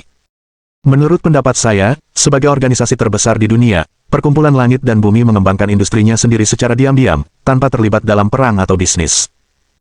Manusia dan hewan tampak tidak berbahaya, tetapi ada begitu banyak pakar di perkumpulan langit dan bumi, dan industrinya begitu kuat. Saya khawatir tidak ada yang akan percaya bahwa mereka tidak memiliki langkah kecil. Petik 2. Ya, lihat informasi ini. Laolong kehilangan sepotong informasi. Dokumen ini menunjukkan buku catatan peristiwa dari semua peristiwa besar dalam 300 tahun terakhir, mulai dari pembunuhan ketua konsorsium besar hingga perang antar negara. Separuh dari peristiwa tersebut mengandung bayangan langit dan bumi. Namun, organisasi ini terlalu ketat. Semua organisasi besar di dunia tidak dapat mengendalikan perkumpulan langit dan bumi. Akibatnya, skala perkembangan perkumpulan langit dan bumi semakin membesar. Ketika organisasi di seluruh dunia mengetahuinya, sudah terlambat. Oleh karena itu, Laolong dan yang lainnya menemukan Su Xiao. Dengan cara ini, Su Xiao berada di dinasti Ming, sementara Laolong berada dalam kegelapan. Dengan bantuan berbagai organisasi di seluruh dunia, mereka mencabut duri beracun yang menggantung di dunia ini. Aku merasa tak bisa menolak apa yang kau katakan. Lagi pula, aku tidak bergantung padamu sekarang. Jika aku keluar dari pintu, aku mungkin akan disambar petir, lalu aku akan dicincang sampai mati. Memang benar, tapi ada banyak keuntungan bergabung dengan kami. Misalnya, bagaimana kalau memperkenalkan putri kedua keluarga Nangong kepadamu? Sebuah cangkir mengenai kepala Laolong. Dua pria parubaya, terlepas dari penampilan mereka yang seperti anak kecil, saling bersorak. Kedua belah pihak juga dipenuhi orang-orang yang bersorak. Su Xiao memandangi sekelompok orang tua yang bahagia ini dan merasa bahwa tempat ini tidak buruk. Ia merasa seperti di rumah. Mungkin inilah awal barunya. Di akhir pertemuan, Laolong berkata bahwa ia akan berdiskusi dengan Su Xiao besok dan beristirahat dengan baik hari ini. Su Xiao memutuskan untuk kembali bersama Ye Xiu untuk menemui kedua majikannya. Laolong menatap Su yang pergi dan berkata sambil tersenyum, bagaimana? Apa kau melihat sesuatu? Aku tidak bisa melihat kekuatan mentalnya begitu kuat sehingga aku tidak bisa memahami pikirannya. Hahaha, dia benar-benar orang yang ajaib dan menarik. Lupakan saja, biarkan dia pergi. Kita hanya perlu memahami bahwa dia tidak punya niat lain. Ayo kita pergi. Kita bicarakan besok. Sesampainya di rumah Ye, Su Xiao kembali dikejutkan oleh kemewahan keluarga besar itu. Melihat ekspresi terkejut Su Xiao, Ye Xiu diam-diam tersenyum, sudah lama ia tidak melihat teman kecil yang semenarik ini. Sepertinya Laolong membawa pistachio. Su Xiao dibawa ke kamar tamu oleh pengurus rumah. Ia tetap di dalam kamar dan bersiap untuk mandi. Tak disangka, tak lama setelah berendam di bak mandi, Su Xiao tertidur dan terbangun di malam hari. Menatap langit yang gelap di luar, Su tersenyum dan menepuk-nepuk kepalanya. Sayangnya, ia sudah tidur begitu lama, dan ia sama sekali tidak sadar. Bagaimana mungkin masalah tidurnya masih sama? Ia keluar dari kamar tamu dan menuju halaman. Tepat setelah hujan musim gugur, udara begitu dingin sehingga rasanya musim dingin sudah dekat.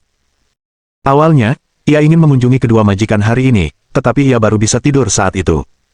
Akhirnya kau bangun. Ikutlah denganku. Hari ini aku akan melihat seberapa kuat dirimu. Pada saat ini, sebuah suara yang familiar terdengar. Su Xiao menoleh dan ternyata itu Ye Feng. Tuan, kau kembali. Dengan sedikit kegembiraan di wajah Su Xiao, Ye Feng menghampirinya, menepuk bahunya, dan berkata sambil tersenyum, ayo, kita pergi ke arena bela diri. Baru saja Su Xiao terbangun, yang kebingungan karena terbawa angin daun. Bab 109. Kembali ke kota X, di kantor polisi, seorang wanita cantik berteriak, wajahnya penuh kecemasan. Lepaskan. Bagaimana mungkin? Kemana perginya? Pengacara Mi lagi. Siapa dia dan mengapa dia membawa Su Xiao pergi? Paman Li, kau direkturnya. Kau pasti tahu di mana Su Xiao. Benar. Wanita yang meraung itu adalah Berta. Awalnya ingin melihat bagaimana Su Xiao, siapa tahu penjaga Su Xiao berkata, Su Xiao dilepaskan, Bai Sasha yang cemas bergegas ke kantor direktur. Sasha, Su Xiao adalah pria yang tidak bisa dipahami pamanku. Pamanku tidak bisa ikut campur dalam hal seperti ini tanpa pengaruh keluargamu, kata Liu. Pagi ini, ia mengirim pesan, menunjukkan bahwa ia membiarkan Su Xiao pergi. Awalnya, Direktur Liu juga terkejut dengan berita itu. Lagi pula, Su Xiao memiliki 7 nyawa di tangannya, jadi dia dibebaskan. Namun, orang di atas tidak banyak bicara. Sepertinya dia ingin menekan masalah ini dengan sengaja, jadi dia hanya bisa melakukannya. Ia bahkan lebih takut dengan latar belakang identitas Su Xiao. Sepertinya orang ini tidak mudah terprovokasi di masa depan, dan ia tidak tahu siapa yang menjadi pendukungnya. Ya, keluargaku, kakek dan pamanku pasti punya cara untuk mengetahui informasi Su Xiao. Mendengar perkataan Direktur Liu, Baisa berkata bahwa ia akan pergi. Ia berlari keluar dan berkata, baiklah, Paman Li, saya akan pergi cuti dan akan kembali dalam beberapa hari. Direktur Li duduk di kursi, tetapi menggelengkan kepala, mengangkat telepon, dan menekan nomor. Baisa bahkan tidak punya waktu untuk pulang dan mengemas barang bawaannya, jadi ia pergi ke ibu kota dengan mobil. Ia sangat ingin bertemu Su Xiao. Kembali ke sisi Su Xiao, Su Xiao dibawa oleh Ye Xiu ke tempat latihan bela diri Kementerian Keamanan Nasional, tempat Lao Long menunggunya. Sebuah platform seukuran lapangan sepak bola, seluruh platform terbuat dari paduan keras, bahkan jika rudal itu, hanya dapat meninggalkan sedikit jejak di atasnya. Su Xiaoyou, aku akan membiarkan Lao Long menguji kekuatanmu hari ini. Kau harus bekerja keras, atau kau akan sengsara. Biarkan aku melihat apakah murid-murid Ye Feng sekuat dia. Mata Lao Long menatap Su Xiao penuh senyum nakal. Lao Long, dasar tua tak tahu malu, aku tidak mengajari Su Xiao apapun. Su Xiao, orang tak tahu malu ini hanya ingin menindasmu. Hati-hati. Ye Feng meludah dan menatap Lao Long dengan jijik. Tuan, jangan khawatir. Kau tidak akan kehilangan muka. Paman Long, ayo. Setelah itu, Su Xiao melompat dan jatuh di atas panggung tempat latihan bela diri. Baiklah, Naksu, beranikan dirimu. Begitu suara itu berakhir, Lao Long juga melangkah ke platform pelatihan. Su Xiao, ayo, serang aku. Kau harus melancarkan 3 gerakan dulu. Ingat, gunakan semua gerakan yang bisa kau gunakan. Lao Long melambaikan tangan kepada Su sambil tersenyum. Paman Long, aku di sini. Begitu suara itu jatuh, Su Xiao menerjang naga tua itu seperti peluru. Pergelangan tangan Su Xiao bergetar, dan lapisan api muncul di tinjunya. Ia menerjang naga tua itu dan mengenai jantungnya dengan satu pukulan. Senyum muncul di wajah Su Xiao. Namun, pukulan itu tidak mengenai Lao Long seperti yang diharapkannya. Di belakangnya terdengar suara, hahaha, bocah Su, kau sangat lambat. Bagaimana kau bisa meninju di tempat yang sepi? Su Xiao tidak menoleh ke belakang. Sebaliknya, ia mengeluarkan beberapa jarum baja dari cincin ruang angkasa dan terbang ke naga tua itu. Dalam sekejap, Lao Long menangkap semua jarum itu. Namun, Su Xiao berusaha keras sehingga ia tidak bisa mendorong jarum-jarum itu. Lao Long tertawa dan mematahkan semua jarum menjadi beberapa bagian dengan tenaga dalamnya. Haha. Su Boy, senjatamu terlalu lemah, seperti jarum sweater wanita. Melihat ini, Su Xiao melambaikan tangannya, dan platform itu tertutup tanah. Lapisan tanah perlahan naik ke tubuh Su Xiao, membentuk lapisan baju besi, lalu tumbuh pohon-pohon besar dan tanaman merambat. Su Xiao melambaikan tangannya, dan tanaman merambat yang tak terhitung jumlahnya menyerang naga tua itu. Kelopak bunga berputar seperti pisau terbang dan terbang ke naga tua itu. Naga tua itu tertawa. Gerakan yang bagus, tapi tidak praktis. Saat berbicara, semua tanaman merambat itu seolah terpotong oleh pedang tajam dan jatuh ke tanah. Suboi, 3 gerakan telah berlalu. Aku akan melakukannya. Begitu kata-kata itu terucap, naga tua itu menghilang dari pandangan Su Xiao. Su Xiao berbisik bahwa situasinya gawat. Ia dengan panik memadatkan elemen tanah di belakangnya, tetapi tetap tidak membantu. Dengan satu pukulan, Lao Long menghancurkan pertahanan Su Xiao, menghancurkan baju besi tanah liat Su Xiao, dan menghajar Su Xiao hingga pingsan. Wah, kalau cuma punya kemampuan ini, aku nggak percaya kamu bisa membunuh cabang perkumpulan langit dan bumi. Su Xiao bangkit dari tanah, menepuk-nepuk tanah, dan meludahkan darah serta busa. Hahaha, Lao Long, bagaimana kalau coba trik ini? Su Xiao bergegas menghampiri naga tua itu seperti hantu. Ia menerima kekuatan dan menggunakan telapak 8 trigram. Ia mendekati naga tua itu dan menggunakan jurus 8 trigram untuk menjeratnya. Namun, Su Xiao telah melancarkan total 64 telapak tangan, tetapi tidak satu pun yang berhasil mengenai naga tua itu. Su Xiao dan Lao Long tiba-tiba mundur, lalu berpisah. Suboi, kau harus ingat bahwa kau tidak bisa hanya mengandalkan jurus mati. Jurus itu mati dan orang itu hidup. Hanya dengan menggunakan jurus hidup kau bisa menjadi prajurit yang handal. Kau hanya bisa menggunakan jurus mati biasa. Kau tidak akan pernah bisa memukulku. Baguas Hang memang kuat, tapi sekuat apapun dirimu, bagaimana dengan pemimpin Baguamen? Aku sudah bertarung dengan pemimpin Sekte 8 Trigram berkali-kali. Aku lebih tahu tentang jalan Sekte 8 Trigram daripada kau. Jurus bela diri unik Su Xiao tidak kau gunakan. Mendengar ini, Su Xiao berdiri di panggung latihan bela diri dengan linglung. Jurus itu mati, orang itu hidup. Pantas saja aku selalu merasa ada yang kurang dalam seni bela diri. Ya, memang cerdas. Semua jurus dipelajari dan ditiru, tapi aku tidak membentuk sistemku sendiri. Memikirkan hal ini, Su tersenyum dan hatinya bergetar. Ketika Lao Long dan yang lainnya melihat Su Xiao tidak bergerak begitu lama, mereka pergi lebih dulu. Sebelum pergi, mereka berkata kepada Su Xiao, Su Xiaoyou, sebaiknya kau pahami ilmu bela diri dengan baik. Ketika para penonton melihat keadaan Su Xiao, mereka semua tahu bahwa ia mungkin telah menyadari sesuatu. Mereka tidak mengganggunya dan pergi satu persatu. Akhirnya, Su Xiao kembali ke kamar, mengunci pintu dan jendela, serta tidak membiarkan siapapun mengganggunya.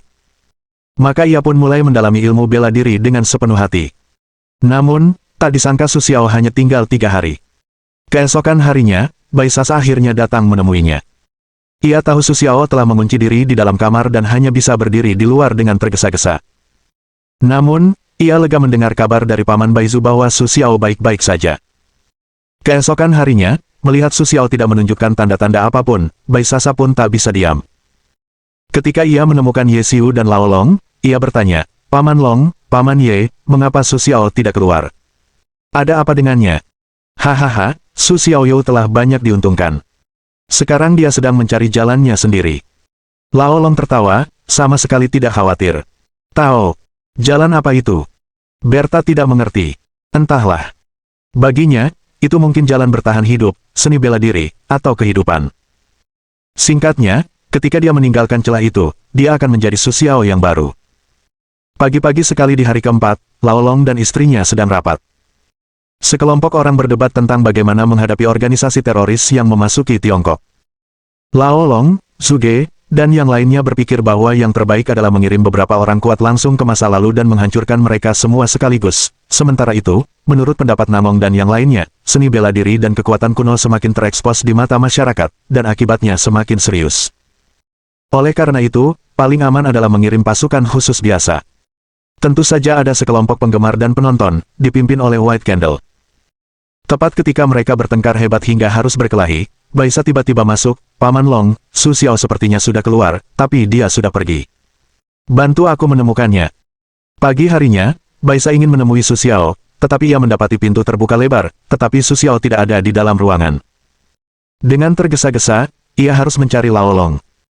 Setelah mendengar ini, Lao Long menepuk meja dan berdiri, Xiao Lin, beri aku laporan. Katakan saja untuk mengirim tim pasukan khusus, lalu berikan mereka 3 personel khusus untuk saling membantu. Ini tidak akan menguntungkan kedua belah pihak. Setelah itu, ia berlari keluar dengan tergesa-gesa. Wow, Bos Lin, siapa Su Xiao? Orang-orang tua ini sangat peduli.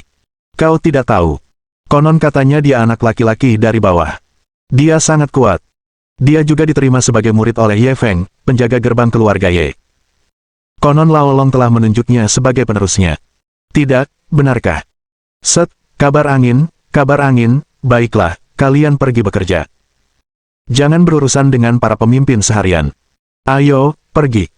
Sekelompok orang keluar sambil berkicau. Lao Long dan rombongannya melihat sekeliling dan mendapati Su Xiao sedang berdiri di panggung latihan, dan keadaannya tampak aneh. Baisa melihat Su Xiao dan ingin melangkah maju, tetapi ia ditahan oleh naga tua itu. Di panggung latihan bela diri, Su Xiao berdiri dengan teknik menumpuk yang aneh. Tubuhnya bergoyang tertiup angin musim gugur, tetapi ia tidak jatuh ke tanah.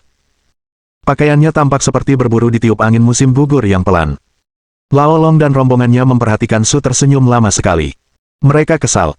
Tiba-tiba, Su Xiao tiba-tiba tenang, bagaikan elang yang ganas.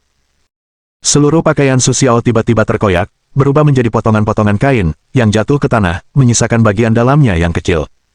Baisasa tersipu dan menjerit. Kedua tangannya menutupi matanya, tetapi ia diam-diam terus menatap Sue dari sela-sela jarinya dan tertawa. Orang-orang melihat jari-jari kaki Su Xiao menapak kuat di tanah, seperti pohon yang awalnya tumbuh di sana. Atmosfer di sekitarnya begitu kuat.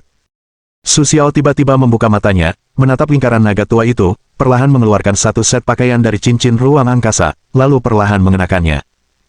Lao Long, aku akan melawanmu lagi. Bab 110. Lao Long melambaikan tangan kepada Su sambil tersenyum, seperti biasa, aku ingin kau melakukan 3 gerakan. Su tertawa dan bergegas menghampiri Lao Long. Yah, tidak banyak kemajuan. Seperti kompetisi terakhir, Lao Long muncul di belakang Su Xiao lagi. Oh, bagaimana dengan itu? Tangan Su Xiao dilapisi logam dan berubah menjadi bilah tajam panjang dengan cahaya dingin. Su Xiao berlutut di tanah, sebuah jembatan besi dan 2 bilah tajam menusuk naga tua di belakangnya. Naga tua itu tiba-tiba mundur dan menghindari serangan Su Xiao. Anak baik, bagus. Ambil kesempatan ini. Aku akan membalas dengan gerakan lain. Tentu saja, kata Su sambil tersenyum, tetapi serangannya tidak kena. One Ren Chop. Punggung Su Xiao dipenuhi bilah tajam yang tak terhitung jumlahnya, menyerang naga tua itu. Naga tua itu terus menghindar dengan langkah-langkah aneh, dan masih terpotong di salah satu sudut pakaiannya. Hahaha, anak baik, aku hampir saja mengenaimu. Giliranku untuk melawan. Selesai berkata, bentuk tubuh kerusuhan, serangan itu ditujukan pada Su yang tersenyum. Su Xiao tidak tahu mengapa, seolah-olah ia telah dihajar habis-habisan, ia menerima pukulan dari naga tua itu, dan seluruh tubuhnya terlempar seperti peluru. Naga tua itu membalas serangan itu, dan sosok itu langsung mencapai puncak Su Xiao. Dengan satu kaki, Su Xiao berguling beberapa kali dan terlempar lagi. Melihat adegan pertarungan antara keduanya, Baisa takut Su Xiao akan terluka. Dia berteriak gugup, Su Xiao, apa kabar? Hati-hati. Setelah itu, Baisasa yang tak terkendali ingin maju, Suge Cheng melirik cepat, lalu menarik Baisasa, nak, jangan khawatir, Sue tersenyumlah. Di panggung latihan bela diri, sosok Lao Long menghilang lagi dan muncul di samping Su Xiao. Dengan satu pukulan, Su Xiao, seperti ikan loah, berenang melewati Lao Long. Saat Su Xiao lolos dari serangan Lao Long mendengar Su Xiao berbisik di telinganya, 3 jurus, giliran Lao Longku. Pupil naga tua itu mengecil, dan sosoknya tiba-tiba mundur. Namun, kecepatan Su Xiao tidak kalah dengan naga tua itu, dan ia telah terjerat erat dengan naga tua itu. Lao Long mengayunkan pisaunya langsung ke leher Su Xiao. Kepala Su Xiao mengecil seperti kura-kura. Lao Long jelas tidak menyangka Su Xiao akan menghindari serangannya seperti ini. Kemudian, ia meninju dan mengenai dada Su Xiao. Tubuh Su Xiao menyambar petir. Lao Long merasakan kelumpuhan. Ia bergerak lambat, tetapi tetap menangkap Su Xiao. Namun mereka tidak bergerak. Layaknya sebuah patung, naga tua itu memegang Su Xiao dengan satu tangan dan menggantungkan tangannya secara alami. Namun, Su Xiao tidak bergerak. Ia ditahan oleh naga tua itu. Jika bukan karena angin yang menggerakkan pakaian mereka, orang lain pasti akan mengira itu patung. Tik, tik. Suara air terdengar pelan. Ketika orang-orang melihatnya, lengan vertikal Lao Long meneteskan darah. Setetes demi setetes, darah itu terlepas dari jari-jarinya. Darah itu begitu mencolok di atas panggung latihan putih. Semua orang di bawah panggung latihan bela diri terkejut. Lao Long berdarah. Di atas panggung latihan bela diri, Lao Long melepaskan Su Xiao. Su Xiao melayang di udara dan mendarat dengan mantap di atas panggung. Ia mengepalkan tinjunya dan berkata, Lao Long, kau telah menerima. Lao Long menatap Su dan tertawa, anak baik, Su, perhitungan yang bagus. Tidak, ini Lao Long. Kau simpan saja kekuatanmu. Kalau tidak, aku akan melukaimu. Nada bicara Su Xiao rendah hati, tetapi ekspresinya penuh kebanggaan. Lao Long tentu saja bisa melihatnya dan berkata sambil tersenyum, kalau kau kalah, ya sudahlah. Su Xiaozi, masa depanmu sungguh cerah. Sepertinya aku pahlawan besar di Tiongkok. Lao Long, aku disakiti oleh generasi muda. Sepertinya dia sudah tua. Kurasa sebaiknya kau pulang dan melihat cucumu. Entah siapa yang berteriak di bawah panggung latihan bela diri, yang langsung membuat semua orang tertawa dan membuat Lao Long tersipu. Saat itu, Baisa tiba-tiba berlari ke panggung latihan dan menghambur ke pelukan Su Xiao. Su Xiao, akhirnya kau keluar. Apa kau tahu aku mengkhawatirkanmu? Yo, Lao Bai, aku tidak kehilangan putri kecilku, putri kecilmu yang kalah duluan. Hahaha. Lao Long menertawakan Bai Zhu, membuat Baisa yang terbaring di ruang pertemuan Su Xiao tersipu, membenamkan kepalanya di pelukan Su Xiao, dan tak berani mengangkatnya. Su Xiao memeluk Bai Sasa dan berbisik di telinganya, Sasa, apa kau menyukaiku?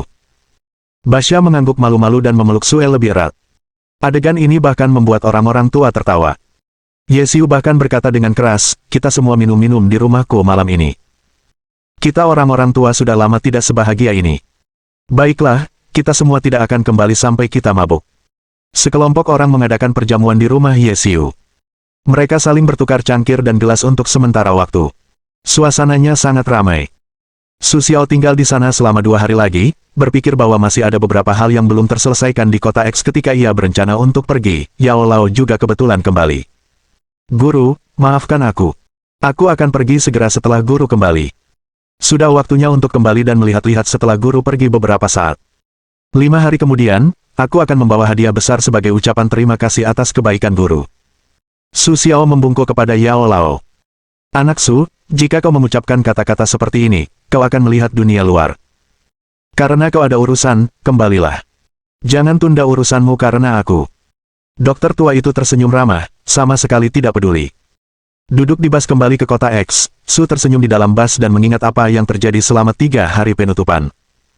Pada hari pertama, Su Xiao terduduk dan memasuki halaman sistem yang paling umum. Melihat sistem, Su Xiao memilih untuk menghabiskan semua kesempatan undian dan poin pengetahuannya.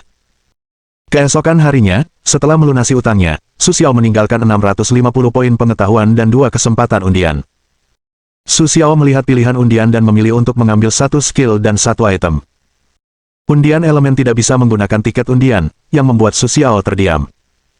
Ketika musik meledak, Su Xiao memiliki 2 bola bercahaya lagi di depannya. Su Xiao dengan terampil membuka kedua bola itu, dan sebuah suara terdengar dari bola keterampilan. Ding, selamat kepada tuan rumah. Keterampilan ini meledak dalam sekejap, yang dapat meningkatkan kecepatan dan kemampuan reaksi pengguna secara signifikan dalam sekejap, dan itu menghabiskan banyak kekuatan fisik. Ding, selamat kepada tuan rumah. Ada 3 serangga mata-mata di dalam kotak ini.